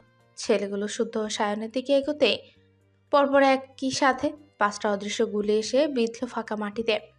ভয় পিছিয়ে গেল তারা। বুঝলো কেউ আড়ালে আছে। তবে ইয়াসির ইশারায় ছেলেদের পিছিয়ে যাওয়ার আদেশ দিয়ে বলল, শ্বশুরবাড়ির লোকেদের অসম্মান করতে নেই, বউ গোস্তা করে। পিস্তল নামা। শীতলকে বউ বলায় রাগে শুদ্ধের মাথা চিটচিট করে উঠল। সে চিবিয়ে চিবিয়ে বলল, সময় ভিক্ষা দিলাম, কলিজার হেফাজত কর, নয়তো তোর কলিজা এখনো ইঞ্চি ইঞ্চি করে কাটার দায়িত্ব নেব এবার। আই সোয়ার, জাস্ট ইঞ্চি ইঞ্চি। এরপরই সেখানে গোলাগুলি শুরু হয়। কে মারলো, কে মরলো, আর কে বাঁচলো দেখার সময় নেই তাদের। ইয়াসিরকে আহত করে ফিরে আসে দুই ভাই। এরপর 12তলা বিল্ডিংয়ের ছাদে বসে কিছু ব্যাপারে আলোচনাও করে। কথার মাঝখানে সায়ন হঠাৎ থেমে যায়। তারপর থেমে থেমে বলে, আমার মনে হয় শীতলের হাতে পিস্তল তুলে দেওয়ার সময় এসে গিয়েছে। সায়নের কথা শুনে ছাদের রেলিংয়ের উপর দুপা ঝুলিয়ে বসে শুদ্ধ। এখান থেকে পড়লেই কেল্লা ফতে। আমাবস্যার রাত হলেও বাতাস বইছে, বাতাসে উঠছে মাথার চুল। ভাইয়ের দেখা দেখি বসলো সায়নও। দুজনের হাতে বিয়ারের বোতল, মুখ থমথমে। কিছুক্ষণ নীরব থেকে শুদ্ধই জবাব দিল, তোর বোন বড্ড নাজুক, পিস্তলের ভার সহ দূর, পিস্তল দেখলেই জ্ঞান হারাবে। ইয়াসির শালা যেভাবে পিছনে লেগেছে, ওর এবার পাকাপোক্ত সেফটি প্রয়োজন। আমরা যতই ওর নজর রাখি, নিজের সেফটি নিজের কাছে। দেখছিস না, এত কড়াকড়ি নজরদারির পরেও পুনরায় আক্রমণ করে বসলো বাস্টারটা। ভাবতে পারছিস অ্যাসিডের ছিটে ফোটা শীতলের মুখে পড়লে কি হতো? ইয়ার হতো, ওই ব্লাডে বিচটা শরীরে 313 রকমের জীবন উপোস করে বসে বসে মজা দেখতাম। ভাইয়ের কথা শুনে সায়ন নীরবে মাথা দুলিয়ে মুচকি হাসে। আজকে হাসপাতালে রুবাব না থাকলে শাম্মু, সৃজন, সিরাতের সাথে শীতলকেও হাসপাতালে অ্যাডমিট করতে হতো। কারণ হাসপাতালেও ছদ্মবেশে কে একজন এসে শীতলের মুখে অ্যাসিড ছুটতে চেয়েছিল। যে ব্যক্তি ছুটতে চেয়েছিল সে ধরাও খেয়েছে। আজম এতক্ষণ বোধ হয় যত্নাত্মীয় করছে। তার হিসাব আগামীকাল করা হবে। সায়ন আপাতত হাসি থামলে গম্ভীর কণ্ঠে বলে, কেউ নাকি আমার বোনকে ভালোবাসে না, বাসবেও না। তবে এত দরদ আসে কোথা থেকে? বাসি না তো, আর বাসলেই বা কি? তোমার বোন ভালোবাসা বোঝে? ভালোবাসা পিষে গুলে খাওয়ালেও বুঝবে না কিছু। পাগলিরা তোকে চোখে হারায়, কিন্তু নিজের অনুভূতি বুঝতে পারে না। কথা বল ওর সাথে, আর ভাব কি করবি। কিসের কথা বলছো? সেফটি ব্যাপারে? হুম। পৃথিবী এত সুন্দর কেন জানো? কারণ পৃথিবীতে অতি চালাকের সাথে সাথে বোকাদেরও বসবাস। বোকারা আছে বলেই ভালোবাসার অস্তিত্ব এখনো টিকে আছে। খেয়াল করে দেখবে, চালাকরা কিছু ভালোবাসার মাঝেও ফায়দা খোঁজে, আর বোকারা কষ্ট পাবে যেন নিঃস্বার্থভাবে ভালোবাসে। কি পরিস্থিতি? স্বর্ণ ইন্টেলিজেন্ট, আবেগী হয়ে কোনো সিদ্ধান্ত নেবে না, সেটা আমিও জানি আর তুমিও জানো। মূলত এই কারণেই ওর হাতে পিস্তল তুলে দিয়ে তুমি নিশ্চিন্তে থাকতে পারো। কিন্তু শীতল বোকা, আবেগী, মাথা মোটা। ধীরে সুস্থে হাজারবার ভেবে ভুল সিদ্ধান্ত নেওয়া ওর বদ অভ্যাস। মাঝে মাঝে ওর দুষ্ট বুদ্ধিতে ওই ধরা খায়, দেখো না? তাকে যদি পিস্তল দিয়ে সেটা লুকিয়ে রাখতে বলো, দেখবে কোথায় রাখবে সেটা ভাবতে ভাবতে অসুস্থ হয়ে পড়বে। তাই ওকে নিয়ে এসব চিন্তা করা যাবে না। ও যেমন আছে তেমনই থাকুক, বরং এসব জানলে ভয় পাবে। সেই ভয়ই কেড়ে নেবে তার ডানা ঝাপটে মুক্ত মনে উড়ে উড়ে ঘুরে ঘুরে বেড়ানোর সুখ।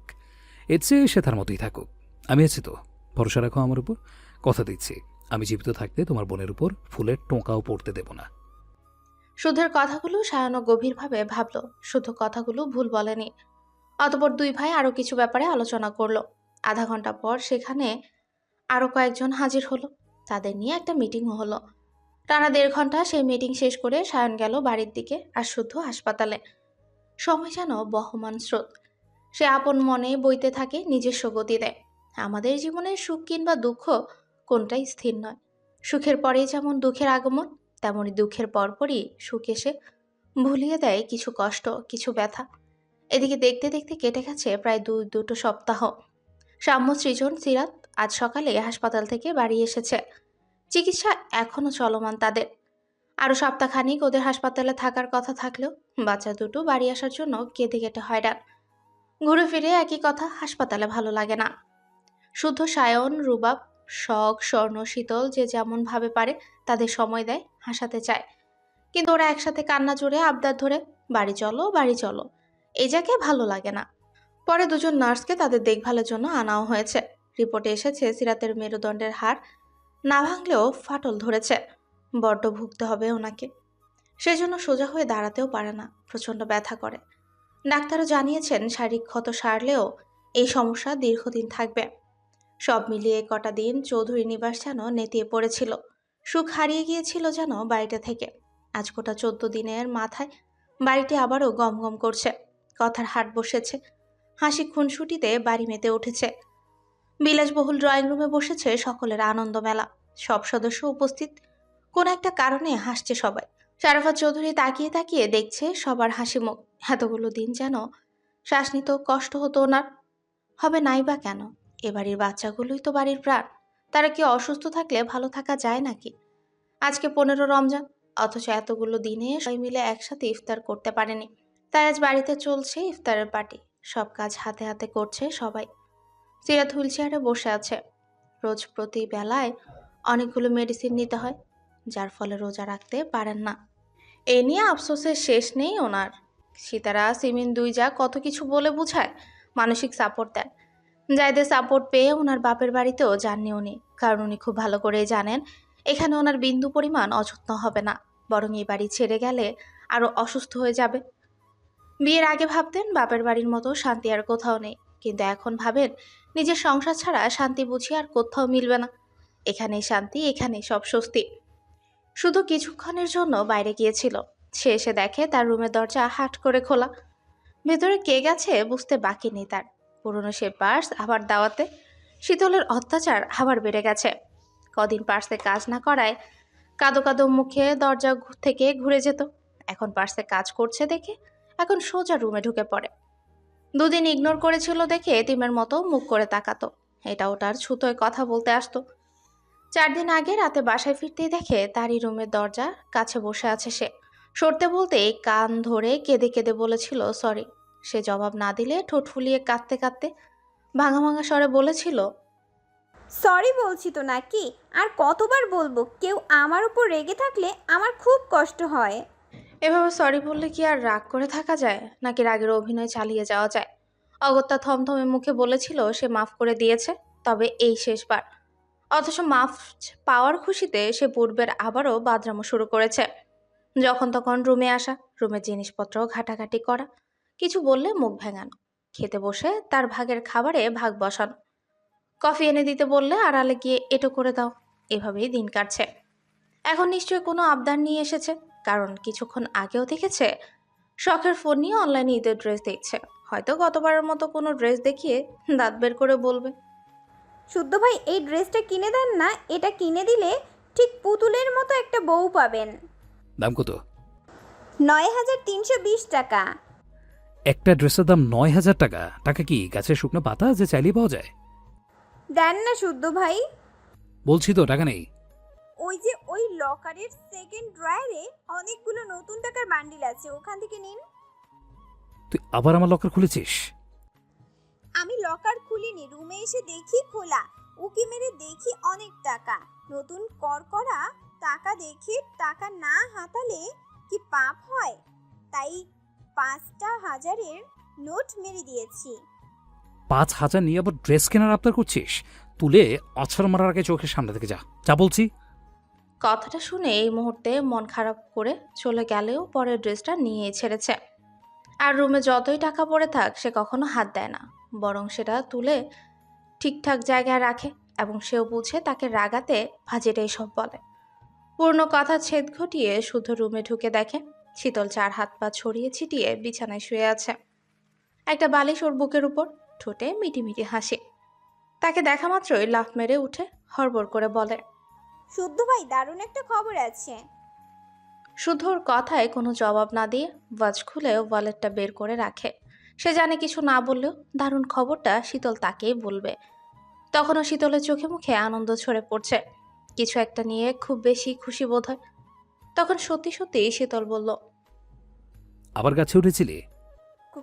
কই না তো। তাহলে কিভাবে বুঝলি যে বাসায় দুটো ছানা ফুটেছে? মাটিতে দাঁড়িয়েই দেখলাম। তোর বাপ কোন কোম্পানির ভিটামিন খাওয়াচ্ছে তোকে যে মাটিতে দাঁড়িয়ে উঁচু গাছের মগ ডালে সব কিছু দেখতে পাচ্ছিস? কথাটা শুনেই শীতল মুখ ভোতা করে চলে গেল। তাকে যেতে দেখে শুধু ফ্রেশ হতে ওয়াশরুমে যাওয়ার আগে শীতল পুনরায় হাজির। ওর নায় আঙুল পেঁচাতে পেঁচাতে বলল, কিয়ারা ফোন করেছিল, ওর বাবা নাকি কোথা থেকে সাদা পেঁচার ছানা এনেছে, কি নাম রাখবে তাই জিজ্ঞেস করছিল। পেঁচাটা ছেলে নাকি মেয়ে? ছেলে। তাহলে তোর বাপের নামটা বলে দিতি। বলেছি। তোর বাপের নাম বলেছিস? না, পেঁচাটা দেখা মাত্রই কেন জানি আপনার কথা মনে পড়েছিল, তাই কিয়ারাকে বলেছি নাম রাখতে সোয়াইব শুদ্ধ। কথাটা বলেই শীতল নিজেই খিলখিল করে হেসে এক ছুটে দৌড়ে পালালো। চোখের পলকেই শুদ্ধের নাগালের বাইরে সে, নয়তো চালাকাঠের দর্শন পেতে হতো খুব ভালো করেই জানে সে। ওর কথা এবং দৌড়ে পালানো দেখে শুধু ভ্রু কুচকায়। তারপর বিড়বিড় করে বকতে বকতে ওয়াশরুমে চলে গেল। তখন বিকেল 5টা। এক ধরনের নরম ও কোমল আলোয় সেজেছে পশ্চিম আকাশ। ক্লান্ত হয়ে ম্লান হয়ে এসেছে দিনের আলো। সূর্য নেমেছে পাটে। পাখিরা ফিরছে আপন গৃহে। পাড়ার মোড়ে মোড়ে বসেছে ছোট্ট বড় ইফতারের দোকান। ক্রেতাদের ভিড়ে জমজমাট দোকানপাট। কোথাও কোথাও কোরআন তেলাওয়াত, গজল, ওয়াজ বাজছে। কোথাও বা হরদমে চলছে ইফতার পার্টির আয়োজন। এসবকে পেছনে ফেলে ব্যস্ত পায়ে ছুটছে একদল ব্যস্ত পথচারী। এদিকে চৌধুরী বাড়ির রান্নাঘরে তাড়াহুড়ো লেগে গেছে গৃহিণীদের। দ্রুত হাতে কাজ সারছেন ওনারা। হাতের রান্না শেষে এখন ইফতার সাজাতে লেগে পড়েছে দুই চা। দুপুর থেকে একটানা সিতারা সিমিন এক হাতে সামাল দিচ্ছেন সব কাজ। সিরাত বসে আছে রান্নাঘর থেকে একটু দূরে, মুখটা বড্ড বেজার। ঝটপট কাজ করা মানুষ কাজ ছাড়া থাকতে পারে না, অথচ অসুস্থতা ওনাকে বসে থাকতে বাধ্য করেছে। খুব খারাপ লাগা কাজ করছে যাদের ঘামার্ত মুখ দেখে। তবু উনি বলেছেন বসে বসে কিছু কাজ ওনাকে দিতে। কথাটা শোনা মাত্র সিতারা খ্যাক করে বলেছে। বড় চায়ের কথা শুনে ফিক করে হেসে ফেলে সিরাত, হাসে সিমিনও। সিতারা ভ্রুকুচকে যাদের দেখে বেগুনি ভাজতে আরম্ভ করেন। সিমিন দুপুরের দিকে ফালুদার জন্য সাগুদানা রান্না করে ফ্রিজে রেখেছিলেন। এখন তা বের করে ফলমূল কেটে গুছিয়ে রাখলেন। নানা রকম জিনিস দিয়ে চমৎকার করে ডেকোরেশন করে শীতল।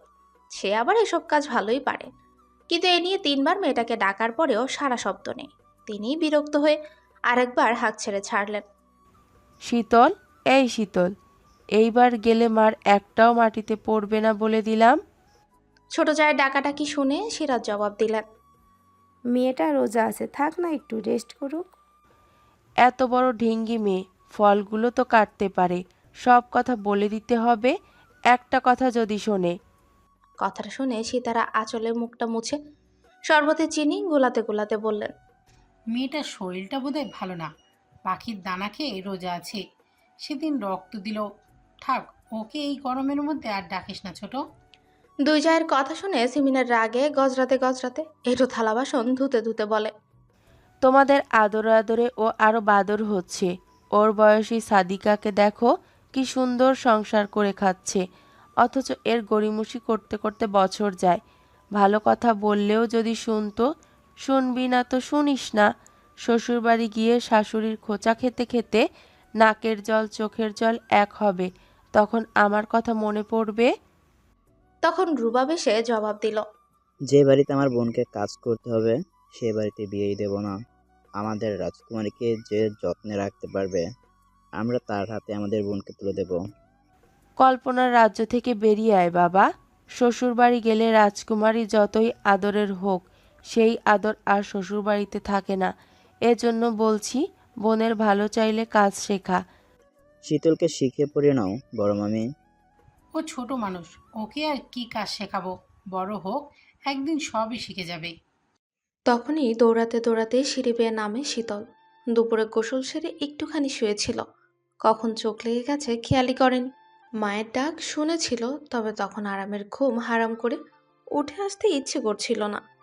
আরামে আরামে ঘুমিয়ে বিকেলও কাবার করে ফেলেছে।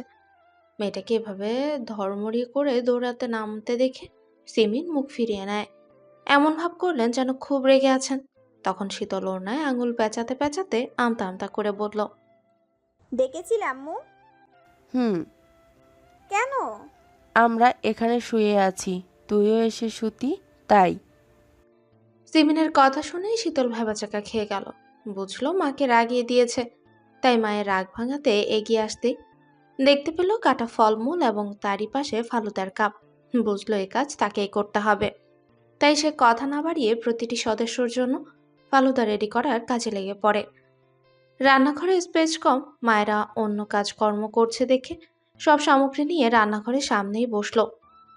তারপর সে বাদাম কুচি, টুটি ফ্রুটি, চকলেট স্প্রিঙ্কলস, রোজ সিরাপ, স্ট্রবেরি সিরাপ, ম্যাঙ্গো বা vanilla ice cream whipped cream, colourful ফলের কুচি, চকলেট সস, ক্যারামেল সস দিয়ে মন মতো করে সাজালো। রুবাব শীতলের বা পাশে বসে চুপ করে দেখছিল।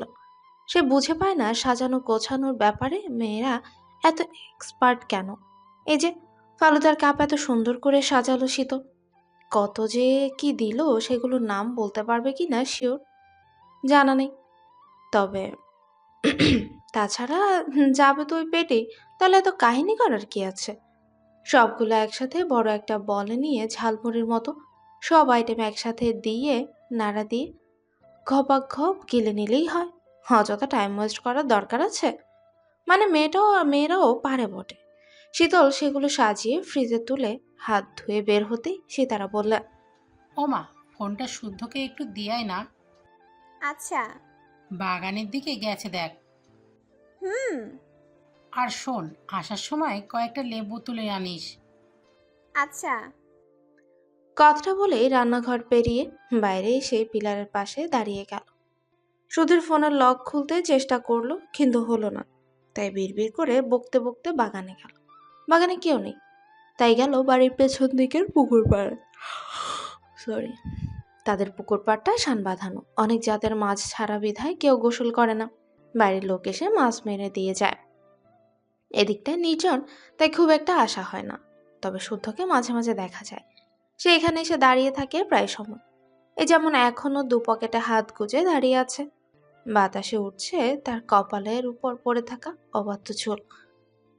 পরনে সাদা টি শার্ট, ট্রাউজার। সে পেছন থেকে চুপি চুপি এসে ভাও করার আগেই শুদ্ধ বলল, এখানে কি? ফোন দিতে এসেছি। শুদ্ধ হাত বাড়ালো। শীতল ফোন এগিয়ে দিয়ে শুদ্ধের পাশাপাশি দাঁড়ালো। সে শুদ্ধের বুক বরাবর। হঠাৎ দমকা বাতাসে শীতলের চুল এলোমেলো হয়ে গেল। উড়ন্ত চুলের ঝাপটা লাগলো শুদ্ধের চোখে মুখে।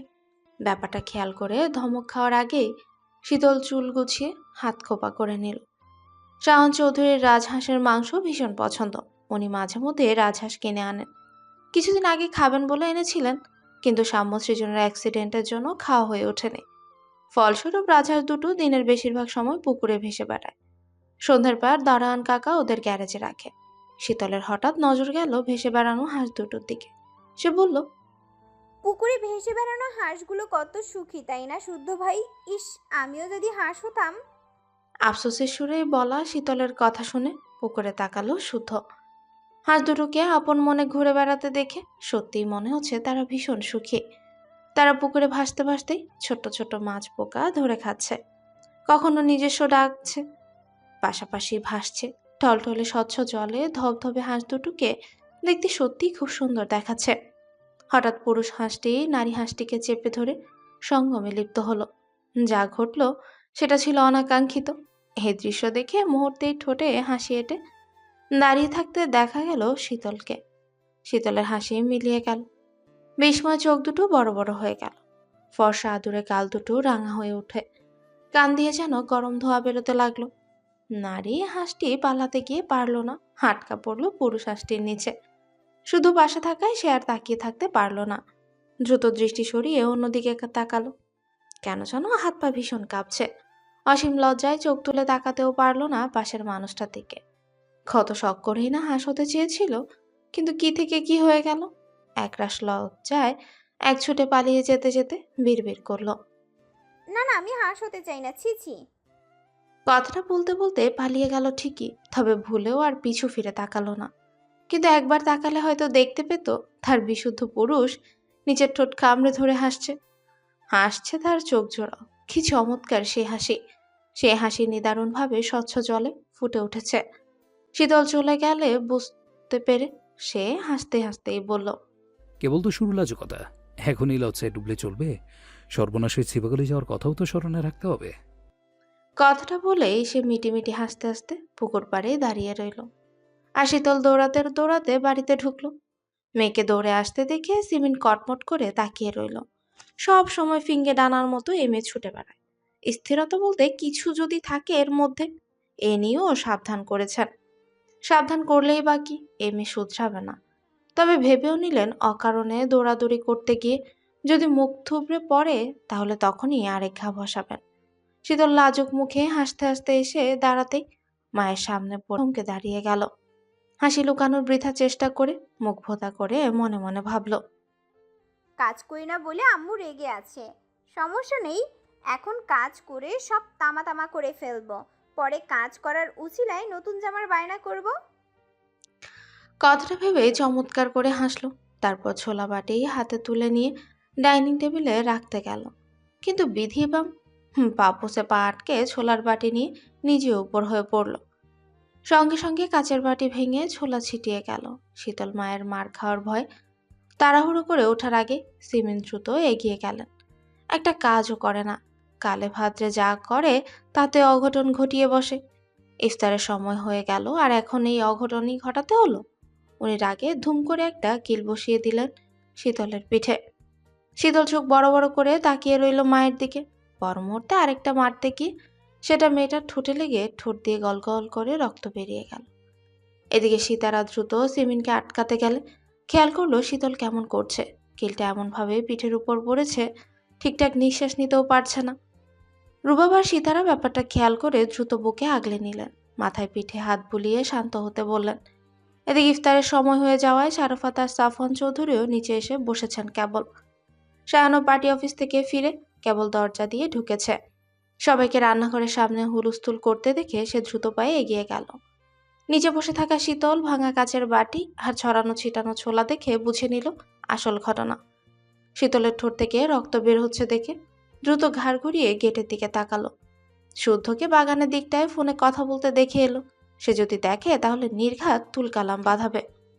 মনে মনে কথাটা ভেবে সে দ্রুত পকেট থেকে রুমাল বের করে শীতলের ঠোঁট চেপে ধরে। শীতল তখনও পিঠ বাঁকিয়ে চোখ বন্ধ করে বসে আছে। তখন সায়ন তার ঠোঁটে রক্ত মুছতে মুছতে হাদুরি স্বরে বলে, দেখে শুনে হাঁটবি না? ইস, কতখানি কেটে গিয়েছে। কথা বলেই ফের শিমিনের দিকে তাকিয়ে বলল, ছোট আম্মু, এভাবে কেউ মারে? দেখো তো ঠোঁটটা কেটে কি অবস্থা হলো। বকবা মারবা ঠিক আছে, মারেরও তো সিস্টেম থাকা লাগে। এদিকে সিমিনও হতবাক হয়ে দাঁড়িয়ে আছেন। মারটা এভাবে লাগবে উনিও বুঝতে পারেননি। শীতল তখন রক্তমাখা ঠোঁট ফুলিয়ে মায়ের দিকে তাকায়। তার চোখের দিয়ে ঝরছে অঝোর অশ্রুধারা। অভিমানে চোখ জোড়া, অভিমানে টইটুম্বুর। এদিকে চেঁচামেচি শুনে শারাফাত ও সাফওয়ান চৌধুরীও ছুটে এলেন। সিমিন মেরেছে শুনে শারাফাত চৌধুরী থমথমে মুখে শীতলকে উঠিয়ে ড্রয়িং রুমে সোফায় বসালেন। যত্ন করে রক্ত মুছে দিলেন। ভাসুরকে দেখে সিমিন মাথায় আঁচল টেনে মাথা নিচু করে এক কোণে দাঁড়িয়েছে। সীতারা এবার বকতে লাগলেন সিমিনকে। সিরা তো তাই। রুবাব সবার বকাবকি শুনে দীর্ঘশ্বাস ছেড়ে দেখে শুদ্ধ দাঁড়িয়ে আছে। সে ভ্রুজোড়া কুঁচকে তাকিয়ে আছে শীতলের দিকে। সীতারার বকাবকি শুনে বুঝলো মেরেছে সিমিন, তাও আবার ছোলা ফেলে দেওয়ার জন্য। সে দাঁড়ালো না, বাইকের চাবিটা পকেটে পুরে তখনই বেরিয়ে গেল। এদিকে ব্যস্ত থাকায় কেউ সেদিকে খেয়ালও করলো না। ভাই বোনরা হাতে হাতে ইফতার টেবিলে সাজিয়ে ফেলল। শখ শীতলের ঠোঁটে অ্যান্টিসেপটিক লাগিয়ে দিলে সে বাবাকে কল দেয়। ঠোঁট ফুলিয়ে কাঁদতে কাঁদতে অভিযোগ করে। সাদাত চৌধুরী থমথমে মুখে বললেন, আমি এবার ছুটিতে গিয়েই তোমাকে আমার কাছে নিয়ে চলে আসব। আর থাকতে হবে না ওখানে। আমার মেয়েকে শুধু ধরে ধরে মারবে আর বসে বসে দেখব, তা হবে না। তাই যাব, থাকবো না আমি। কত কষ্ট করে সারাদিন রোজা ছিলাম, অথচ শেষ মুহূর্তে এসে মেরে রক্তারক্তি করে রোজাটাকে দুর্বল করে দিল। থাক, কাঁদে না মা। ইফতার করে ওষুধ খেয়ে নিলেই ব্যথা সেরে যাবে। সিমিনও অজু করতে যেতে যেতে শুনল বাবা ওই মেয়ের কথা। তবে চোখ তুলে তাকালেন না সেদিকে। তাকালে চোখের পানি লুকানো মুশকিল হয়ে যেত যে। তারপর সকলে একে একে ইফতার করতে বসে খেয়াল করলো শুদ্ধ নেই। কল দিলেও ধরল না। হঠাৎ না বলে কোথায় গেল? তাকে নিয়ে সবার মাঝে একটু চিন্তাও কাজ করছিল। তখন শুদ্ধ ফিরল। হাতে ইয়া বড় ব্যাগটা রেখে ওর মাকে হাতে ধরিয়ে দিল। ভারী বড়সড় ব্যাগটা ধরে সীতারা বললেন, এতে কি আছে বাপ? এত ভারী কেন ব্যাগটা? শুদ্ধ সে কথা জবাব দিল না। সরকার স্বর্ণকে উদ্দেশ্য করে ভারী গলায় বলল, বাহারি রকমের যত যা ইফতার আছে সব সরা। শখ ভাইয়ের মুখের দিকে তা একবার তাকিয়ে তার মায়ের দিকে তাকালো। তাকে সরাতে না দেখে শুদ্ধ জোরে একটা ধমক দিল। এত জোরে ধমক দিয়ে শীতল চমকে উঠেছে। সে বিস্ময় নিয়ে তাকিয়ে দেখছে সামনের বিশুদ্ধ পুরুষটাকে। ভাইয়ের দমক শুনে শখ এবার সাহস নিয়ে আমতা আমতা করে বলল, কর, তবে শুধু ছোলা দিয়ে কর। ছেলের তেরামতে শারাফত চৌধুরী এবার প্রচণ্ড বিরক্ত মুখে বললেন, এত কিছু থাকতে শুধু ছোলা দিয়ে ইফতার করবে কেন? বাবার কথায় শুদ্ধ সিমিনের দিকে একবার তাকিয়ে ঘুরে বাবার দিকে তাকালো। তারপর ঠান্ডা স্বরে বলল, সামান্য ছোলা নিয়ে যখন এত কাণ্ড ঘটে গেল, তার মানে বুঝতে হবে এই ছোলা মহামূল্যবান কিছু। একদিন ছোলা না খেলে মানুষ মারাও যেতে পারে। এ পাপ কি আর জেনে শুনে করা যায়? তাই ইফতার আজ ছোলা দিয়েই হবে। বাবার কথায় শুদ্ধ সিমিনের দিকে একবার তাকিয়ে ঘুরে বাবার দিকে তাকালো। তারপর ঠান্ডা স্বরে বলল, সামান্য ছোলা নিয়ে যখন এত কাণ্ড ঘটে গেল, তার মানে বুঝতে হবে এই ছোলা মহামূল্যবান কিছু। একদিন ছোলা না খেলে মানুষ মারা যেতেও পারে। এ পাপ কি আর জেনে শুনে করা যায়? তাই ইফতার আজ ছোলা দিয়েই হবে। কথাটা বলে নিজেই সব সরাতে গেলে সীতারা এসে ছেলেকে থামালেন। শুদ্ধের হাত থেকে সেসব কেড়ে টেবিলে রেখে ছেলেকে বসালেন চেয়ারে। তারপর পাশে দাঁড়িয়ে ওর মাথায় পিঠে হাত বুলিয়ে শান্ত হতে বললেন, ইচ্ছে করে মারিনি, অসাবধানায় লেগে গেছে। ওকে ফাইন, তাহলে রক্তাক্ত হলো কেন? মা মেয়েকে শাসন করবে না? বারণ করলাম কখন? এর আগেও ছোট আম্মু নানান কারণে মেরেছে, কিছু বলেছি কখনো? কিন্তু মারেরও একটা সিস্টেম থাকা লাগে। আমিও তো কতবার মারি, রক্তাক্ত হয় কি? এতটা রক্ত ঝরেছে কখনো? ঠিক আছে, তোর বোনকে আর কেউ মারবে না এভাবে। শান্ত হ বাপ। শুদ্ধ শান্ত হলো না, বরং পুনরায় সিমিনের উদ্দেশ্যে বলল, আমাদের বাড়িতে সাম্য, সৃজন, শীতল এরা চঞ্চল, এই কথা তো কারো অজানা নয়। তারা ছোট থেকেই দুরন্ত।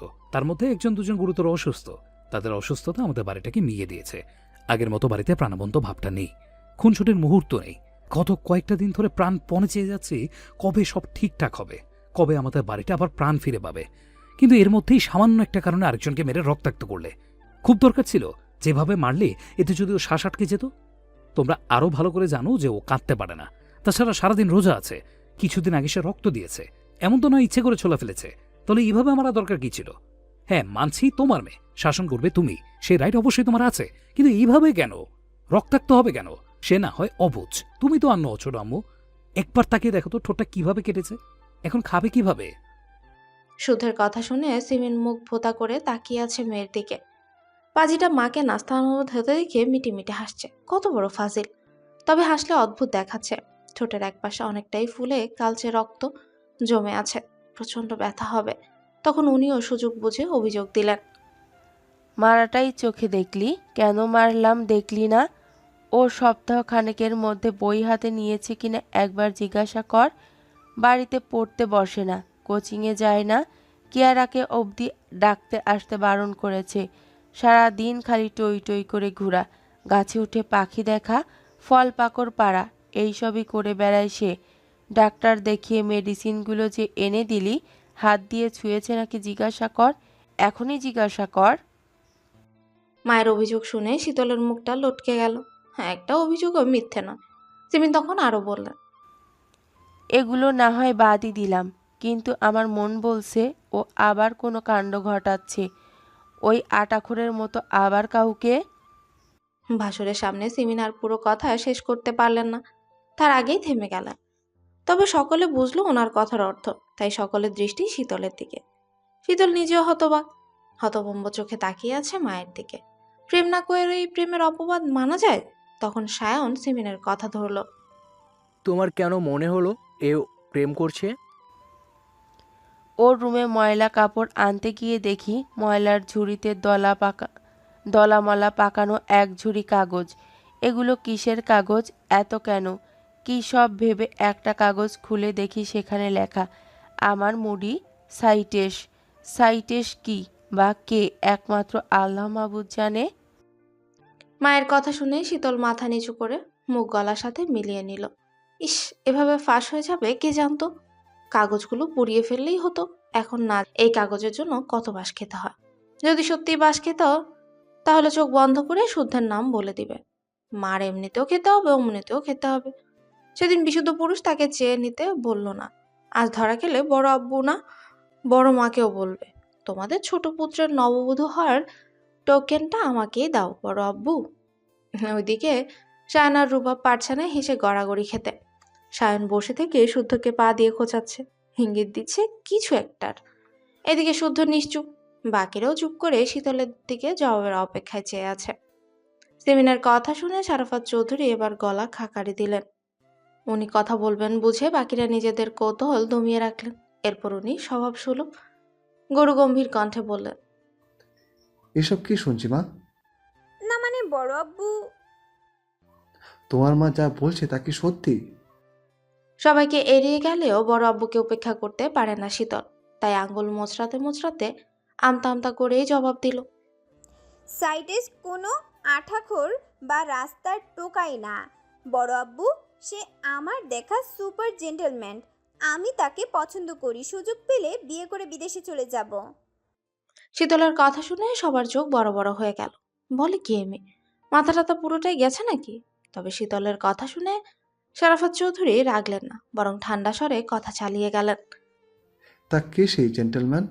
কি করে, বাসা কোথায়? সাইটিস এটা তার পদবি নাকি পেশা? সাইতেশ তার পদবী। আসলে সে তামিল মুভির হিরো। আমাদের শুদ্ধ ভাইয়ের মতোই নামকরা সায়েন্টিস্টও। দেখতে পুরোই জেন্টলম্যান। নাম প্রিয়র ক্যারেক্টার সাইটেস। সায়ন রুবাব ভাইও চিনে। ভাইয়া তোমরা কিছু বলো। শীতলের কথা শুনে সায়ন আর রুবাবের হাসি ভস করে মিলিয়ে গেল। নিচে থেকে শুদ্ধকে খোঁচানো সায়নের পাটাও থেমে গেল। তারা একে অপরের দিকে তাকিয়ে বোকা বোকা হেসে বলল, হ্যাঁ হ্যাঁ, ছেলে দেখতে শুনতে ভালোই, মানাবে ওদের। এবার সাফওয়ান চৌধুরী বিস্ময় ভরা কণ্ঠে বললেন, তোরা মুভির হিরোর কথা বলছিস? কি কাণ্ড বল দেখি। কোথায় আমি ভাবলাম সত্যি টত্যি বোধ হয়। কথাটা বলে তিনি হো হো করে হেসে ফেলেন। সীতারাও ফিক করে হেসে বললেন। বড় মা ও মেজু চাচুর কথা শুনে শীতল খিলখিল করে হেসে উঠল। তার হাসি দেখে সকলেই বোকা বনে গিয়ে নিজেরাও হাসলেন। এটা পারেও বটে। এদিকে সায়ন এতক্ষণ রুবাব যেন শ্বাসটা আটকে রেখেছিল। ভেবেছিল আজকে বোধহয় সত্যিই ফাঁস হয়ে যাবে। কিন্তু এই মেয়েটা আবার পোল্টি খেলো। আর পোল্টি খেয়ে করলো কি? সায়েন্টিস্টকে বানিয়ে দিল সাইটেস। আর শুদ্ধ নামের জান খেয়ে নাম দিয়ে দিল ক্যারেক্টটা। যদিও পিওর বা কারেক্ট মানেই শুদ্ধ, থুকু। আর শুদ্ধ নামের জান খেয়ে নাম দিয়ে দিল কারেক্ট। যদিও পিওর বা কারেক্ট মানেই শুদ্ধ। শীতল কথা শেষ করে হাড় চোখে শুদ্ধর তাকানোতে চোখাচোখি হয়ে গেল। ভ্রুকুচকে তাকিয়ে আছে বিশুদ্ধ পুরুষ। হয়তো ভাবছে তার পাশে বসে তারই নাম বদলে থাকেই সুশুরি দিচ্ছে। এর আগে শুদ্ধ অভিযোগ করেছে যে মেয়ে কারো সামনে তাকে চেয়ে নিতে পারবে না, সেই মেয়েকে সে বিয়েও করবে না। এই জন্য সাহেব কত রাগ দেখিয়েছিল, কথা বলা বন্ধ করে দিয়েছিল, তার রুমেও যেতে দেয়নি। আজ দেখো বলতে পারবে না কি না।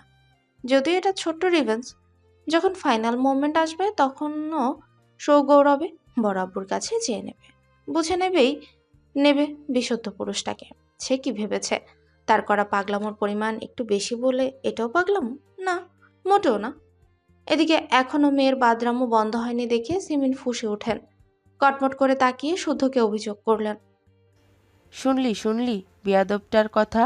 ও কি এমনি এমনি মার খায়? শীতলের ইঙ্গিত বা কথার ধাঁচে শুদ্ধর রাগ হঠাৎ উধাও। কি বলবে নিজেই বুঝে উঠতে পারছে না। তবে সায়ন আর রুবাব এর মুখ দেখে কেন যেন ভীষণ হাসি পেল। হাসলে মেন টার্গেট মিস হয়ে যাবে, তাই মুখটা যথেষ্ট থমথমে করে রাখলো। আর সিমিন এত কিছুর পরও মেয়ের করা বাদরামো কমছে না দেখে অঝরে কাঁদতে লাগলেন। আপাতত প্রসঙ্গ পাল্টানো খুব দরকার, তাই সে থমথমে মুখেই বলল, আজ থেকে বাড়ির ছোটরা লাখ টাকার জিনিসও যদি নষ্ট করে কেউ কিচ্ছু বলবে না। বলবে না মানে বলবেই না। মারধর তো দূর, যার যা ক্ষতি হবে ক্ষতিপূরণ আমি দেব। তারপরও যেন এই ঘটনার পুনরাবৃত্তি না হয়। এইটুকু বলে ঘাড় বাঁকিয়ে শীতলের দিকে একবার তাকালো। বাজে মেয়ে কাটা ঠোঁটে এখনো হাসছে মুচকে মুচকে। তা কিভাবে হাসতে দেখে শুদ্ধ ধমকে ওঠে। হঠাৎ ধমকে ওঠায় শীতল চমকে উঠে বলে, হিরোকে ভালো আমি কি করব? এক থাপ্পড়ে সব দাঁত ফেলে দেব বেয়াদব। কোথায় কি বলতে হয় তাও জানিস না?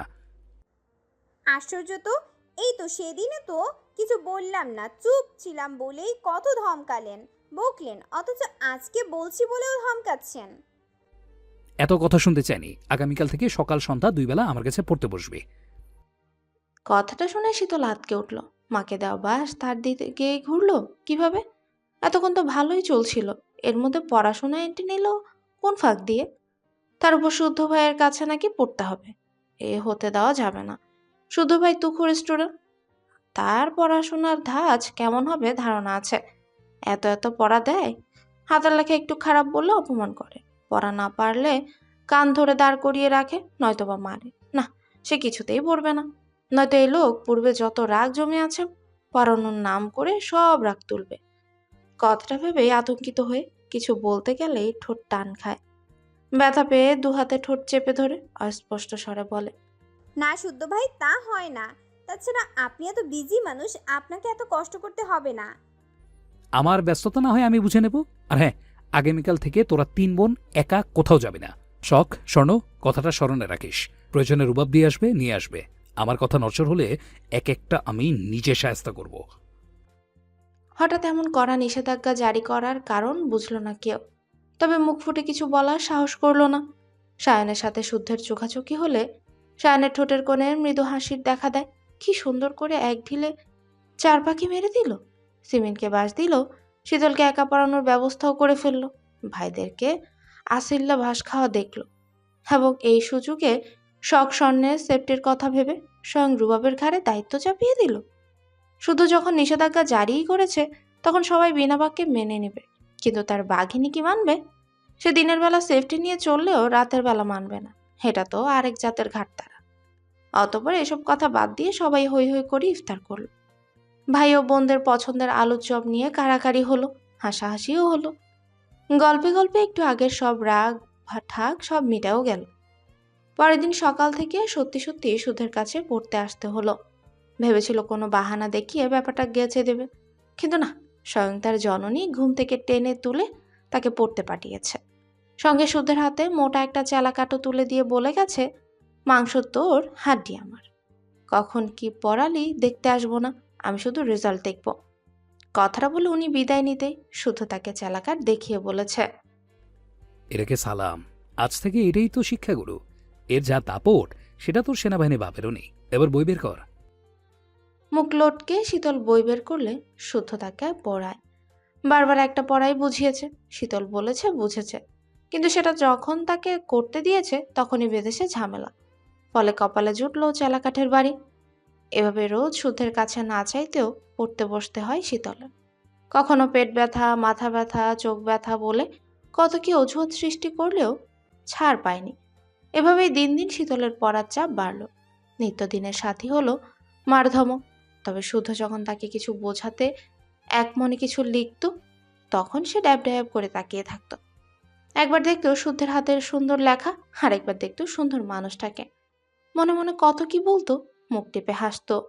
শুদ্ধ বুঝতো, তবে কিছু বলতো না। কি বলবে? শীতলকে ওর কাছাকাছি রাখার জন্যই তো পড়ার কথা বলেছিল। নয়তো রিসার্চের কাজ ছেড়ে পড়ানোর সময় কোথায় তার? আর এই কাজ করার কারণ ভালোবাসার সৃষ্টি, একমাত্র ওষুধ ভালোবাসার মানুষটার খুব কাছাকাছি থাকা। একা সময় কাটানো, পড়ানোর ফাঁকে একটু গল্প, মারলে গাল ফুলিয়ে থাকলে একটু প্রশ্রয় দেওয়া, পড়ানোর ফাঁকে ফাঁকে দু চোখ ভরে দেখা, মন ভরে শরীরে সুবাস টেনে নেওয়া, কলম নেওয়া ছুতোয় ছুঁয়ে দেওয়া, মাঝে মাঝে তার খিলখিল করা হাসি দেখে বুকের তোলপাড় ঝড়টা বহু কষ্টে দমানো। এগুলোই ভালো লাগার এক একটি অংশ। আর এর থেকে একটু একটু করে সৃষ্টি ভালোবাসার। দেখতে দেখতে রোজা প্রায় শেষের পথে। সকলের কেনাকাটা এখনো বাকি। সুধের জরুরি কিছু কাজ থাকায় রুবাব, সারাফাত ও সাফওয়ান চৌধুরী মিলে একদিন ইফতারের পরে বাকিদের নিয়ে শপিংয়ে গেলেন। সবাই সবার জন্য মিলেঝুলে মাঝরাত অবধি কেনাকাটা করলো। পরদিন বাড়ির মেয়েরা টেলার্সে ড্রেস বানাতে দিয়েও এলো। সপ্তাহখানিক পরেই সিতারা, সিমিন টুকটাক কেনাকাটা করতে গিয়ে মেয়েদের ড্রেসও নিয়ে এলেন। যার যার ড্রেস তাকে বুঝিয়েও দিলেন। শীতল পরে দেখবে ভেবে ড্রেসটা রেখে দিয়েছিল।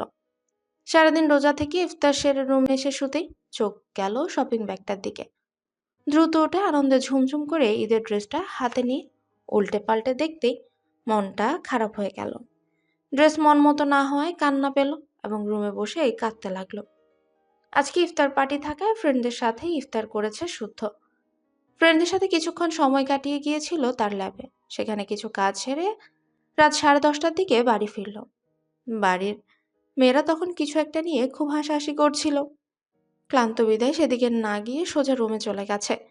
সময় নিয়ে শাওন নিয়ে বের হতে ওর ফোনে রিংটোন বেজে ওঠে। ডিসপ্লেতে শাওন চৌধুরীর নাম দেখে কলটা রিসিভ করলো। ড্রেসিং টেবিলের সামনেই দাঁড়িয়ে ভেজা চুল মুছতে মুছতে শুনল আজ সিরাতের মেডিসিন আনতে হবে, না আনলে রাতে মেডিসিন মিস হয়ে যাবে।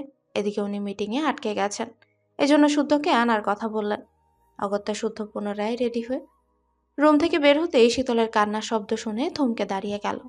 এই তো কিছুক্ষণ আগেও দাঁত বের করে হাসছিল, এখন আবার কি হলো? আবার মার খেলো নাকি? কথাটা ভেবে সে রুমের দরজায় নক করলে শীতল চোখ তুলে তাকায়। সকল আবদার মেটানোর মানুষটাকে দেখে ঠোঁট ভেঙে কেঁদে অসহায় কণ্ঠে বলল। শুদ্ধ ভাই সর্বনাশ হয়ে গেছে। শীতলের করুণ আর্তনাদ শুনে শুদ্ধ ভেতরে প্রবেশ করে। গুরুতর কিছু হয়েছে ভেবে জিজ্ঞাসা করল। কি হয়েছে? আমার ইহু জীবনের হাসি খুশি সব ধুলোয় মিশে গেছে। অযথা নাবকে ঝেড়ে কাশ। টেইলার্সে ঈদের ড্রেস বানাতে দিয়েছিলাম, ওই হারামজাদা সালোয়ারে ইলাস্টিক না দিয়ে বেল্ট দিয়েছে। বেল্টের সালোয়ার পরতে পারি না আমি, ঘন্টায় ঘন্টায় গিট্টু বেঁধে যাই। এর আগের সালোয়ারে খালি গিট্টু বেঁধে যাওয়ায় ওয়াশরুমে কাটা একটা কম্পাস রেখেছিলাম। যতদিন ওই সালোয়ার পরেছি ততদিন কাটা কম্পাসটাকে সাথে সাথে রাখতে হয়েছিল। তা গিট্টুর সাথে কাটা কম্পাসের কি সম্পর্ক? কথাটা শুনে শীতল ঢোক গিলে নাক টানতে টানতে জবাব দিল। কারণ কাটা কম্পাস দিয়ে গিট্টু খুলতে সুবিধা হয়, কিন্তু আমি এবার ওসব আপদ সহ্য করতে পারবো না। আমি নেবই না এই সালোয়ার। শুধু দু আঙ্গুলে কপাল ডলে দীর্ঘশ্বাস চাপলো। এর জন্য মরা কান্না কাঁদতে হবে? সে শীতলের কান্নারত মুখের দিকে একবার তাকিয়ে হাতে থাকা সালোয়ারের দিকে তাকালো, তারপর ইশারা করে বলল, এটা ঠিক হবে না। আর হবে, কিন্তু আম্মু বলেছে এইটা পরতে হবে। টেইলার্সে অনেক ভিড়, পরে ঠিক করে এনে দেবে। ঠিকই তো বলেছে। মন মতো ড্রেস না পরলে ঈদ হয় নাকি? এটা যদি ঠিক না হয় এই ঈদে কোনো ড্রেসই পরবো না বলে দিলাম। তোর কি একটাই ড্রেস যে কাঁদতে বসেছিস? একটা না, সব মিলিয়ে 5টা। তবে 5টা ড্রেস কবে কখন পরবো প্ল্যান করেও ফেলেছি। এখন এটা মন মতো না হলে সব প্ল্যান ভেস্তে দিতে হবে। কথাটা বলে অসহায় দৃষ্টিতে তাকিয়ে পুনরায় কেঁদে ফেলল সে। তাকে এভাবে কাঁদতে দেখে শুদ্ধ বলল, টেলারকে দিলে এটা সমাধান হবে, তাই তো? ঠিক আছে, রেডি হয়ে নিচে আয়। আচ্ছা। শীতল ঘাড় কাত করে দুহাতে চোখ মুছে রেডি হতে গেল। শুধু বিড়বিড় করতে করতে সিরাতের থেকে প্রেসক্রিপশনটা নিয়ে গেল পার্কিং লটে। ওর ব্যাগটা বের করে বাইকের উপর বসতেই শীতল শপিং ব্যাগ হাতে বেরিয়ে এলো। আজকে হিজাব পরেনি, তবে মাথায় ওড়না টানা, পরনে সাদা রঙের 3 পিস। শুধু তাকে আপাদমস্তক দেখে বসতে ইশারা করলে উঠে বসে সে, কাঁধে হাত রাখলো। তারপর বাইক স্টার্ট করে বেরিয়ে গেল শীতলের বিরাট সমস্যার সমাধান খুঁজতে। এদিকে শুদ্ধরা যেতেই সায়ন স্বর্ণের অন্ধকার রুমের লাইটটা জ্বালায়। তারপর পুনরায় এগিয়ে এসে স্বর্ণের কোমর জড়িয়ে ধরে কোলে মাথা রেখে শুয়ে পড়ে। স্বর্ণ সায়নের মাথার চুল টেনে দিতে দিতে ল্যাপটপে কিছু একটা করছে। সায়নের কেন জানো সেটা পছন্দ হলো না। সে চট করে চিত হয়ে শুয়ে স্বর্ণের মুখটা নিজের দিকে ঘুরিয়ে নিল। মুগ্ধ নয়নে কিছুক্ষণ তাকিয়ে থেকে বলল, বারণ করেছিলি বলেই তো দূরে ছিলাম, হঠাৎ জরুরি তরফ কেন? মিস করছিলাম। আমাকে নাকি আমার স্পর্শকে? দুটোই। তাহলে বিয়ের কথা বাসায় জানাই?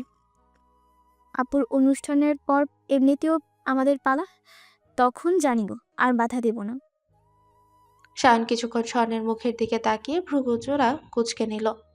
এরপর কিছু একটা ভেবে বলল, এই খাঙ্কির বাচ্চা। স্বর্ণ সায়নের মুখ চেপে ধরে কথা থামিয়ে দিতে দরজার ওপাশ থেকে সিমিন বন্ধ দরজায় টোকা দিয়ে বলল, স্বর্ণ, এই স্বর্ণ, ঘুমিয়েছিস মা? ছোট মায়ের কথা শুনে সায়ন চট করে উঠে স্বর্ণের ঠোঁট দিয়ে ঠোঁট আঁকড়ে ধরল। মুহূর্তের মাঝে জোকের মতো চুষে নিতে থাকলো। স্বর্ণ শব্দ ছাড়াই নিজেকে ছাড়াতে চাইল। সায়ন যেন আরো জোরে আঁকড়ে ধরল। তার অবাধ্য হাত জোড়া স্বর্ণের কামিজের ফালিতে হাত রাখতে স্বর্ণ তার হাত খামচে ধরল। বাধা পেয়ে সায়ন ঠোঁট ছেড়ে কানে কানে বলল, আমাকে এতদিন কাছে আসতে দিসনি। ঠিক কতটা ছটফট করেছি জানিস? পানিশমেন্ট জমা আসে। আম্মু এসেছে, কি বলে দেখি, তারপর পানিশমেন্ট যা দেবে মাথা পেতে নেব। প্রমেশ? প্রমিস। কথাটা শুনে সায়ন স্বর্ণের অন্ধকার ব্যালকনিতে চলে গেল। ঠোঁটে তার ফিচেল হাসি। এদিকে স্বর্ণ ওড়নায় মুখ মুছে খোলা চুল বাঁধতে বাঁধতে দরজা খুলল। বলল, ওয়াশরুমে ছিলাম, তাই দেরি হলো। এসো, রুমে এসো। তোর বাবা তোকে ফোন করেছে, ধরছিস না কেন? কি বলতে চাই শোন তো মা। ফোন প্রাইভেট করা, ওয়াশরুমে থাকায় প্রাইভেট শুনতে পাইনি। আচ্ছা, দেখছি। কথাটা বলে সাদাত চৌধুরী কল দিতে ডিসপ্লেতে ভেসে উঠল বাবার মুখ। সে সালাম দিল, বিনয়ীভাবে কুশল বিনিময় করলো। সে বরাবরই কম কথা বলে বিধায় কি বলবে খুঁজে পেল না। তখন সাদাত চৌধুরী একটা বিয়ের প্রস্তাবের ব্যাপারে জানালেন। একটা ছেলেকে দেখালেন। ছেলেটা ভলিবল খেলছে। সেনাবাহিনী বিদায় শারীরিক গঠন ফিটফাট। ছেলের নাম মুস্তাকিম। চমৎকার একটা ছেলে। ডিপার্টমেন্টে তার সাহসী কাজের কথা মুখে মুখে আলোচিত। তার বাবা মেজর আনিসুল হক। তিনি স্বর্ণ আর মুস্তাকিমের বিয়ের প্রস্তাব রেখেছেন। মুস্তাকিমকে ওনার ভীষণ পছন্দ। এখন স্বর্ণ পজিটিভ ইঙ্গিত দেয়, তাহলেই কথা এগোবেন। স্বর্ণ বাবার কথা শুনে একবার তাকালো ব্যালকনির দিকে। এসব শুনে ওই পাগলটা বেরিয়ে না আসে। মেয়েকে চুপ থাকতে দেখে সাদাত চৌধুরী বললেন, নিজের পছন্দ থাকলেও জানাতে পারো মা, আমি তোমার পছন্দকেও সমান গুরুত্ব দেব। এবার বলো দেখি, আছে নাকি কেউ? স্বর্ণ বাবার দিকে তাকিয়ে একবার, তারপর সরাসরি বলল, আছে, তবে আমাকে একটু সময়ের প্রয়োজন বাবা। কিছু জানাতে হলে সবার আগে আমি তোমাকেই জানাবো, প্রমিস। সাদাত চৌধুরী নীরবে শুধু হাসলেন, মৃদু মাথা নাড়িয়ে সম্মতি প্রকাশ করলেন।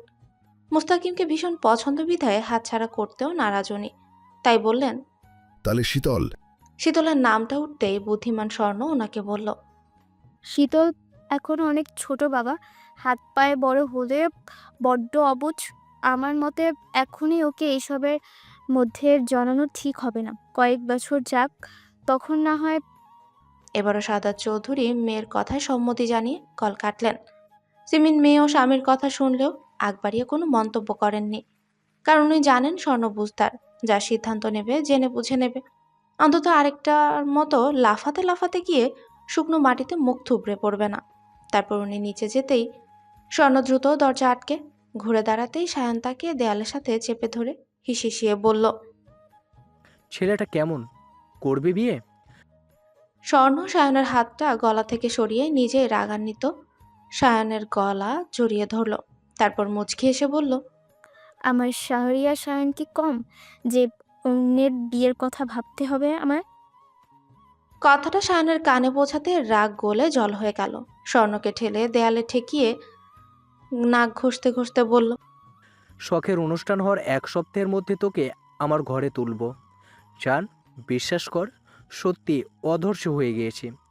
আজকাল কষ্ট হয় নিজেকে সামলে নিতে। তোকে দেখলেই অবাধ্য মন বলে তোর মাঝে ডুব দিতে। স্বর্ণ হাসল। তারপর সায়নের কপালে চুল সরিয়ে আচমকা চুমু এঁকে বসল। এদিকে সায়ন হতভম্ব। সে বিস্ময় নিয়ে তাকিয়ে আছে। এই প্রথম স্বর্ণ নিজে থেকে তাকে চুমু দিল, তাও কপালে। কিন্তু এই মেয়েটা কি জানে তার কপালে দেওয়া ছোট্ট একটা চুমু তার হৃৎপিণ্ডে পৌঁছে গেছে। কাছে না আসায় অভিমানে পূর্ণ উত্তপ্ত বুকটা একেবারে হিমশীতল হয়ে গেছে।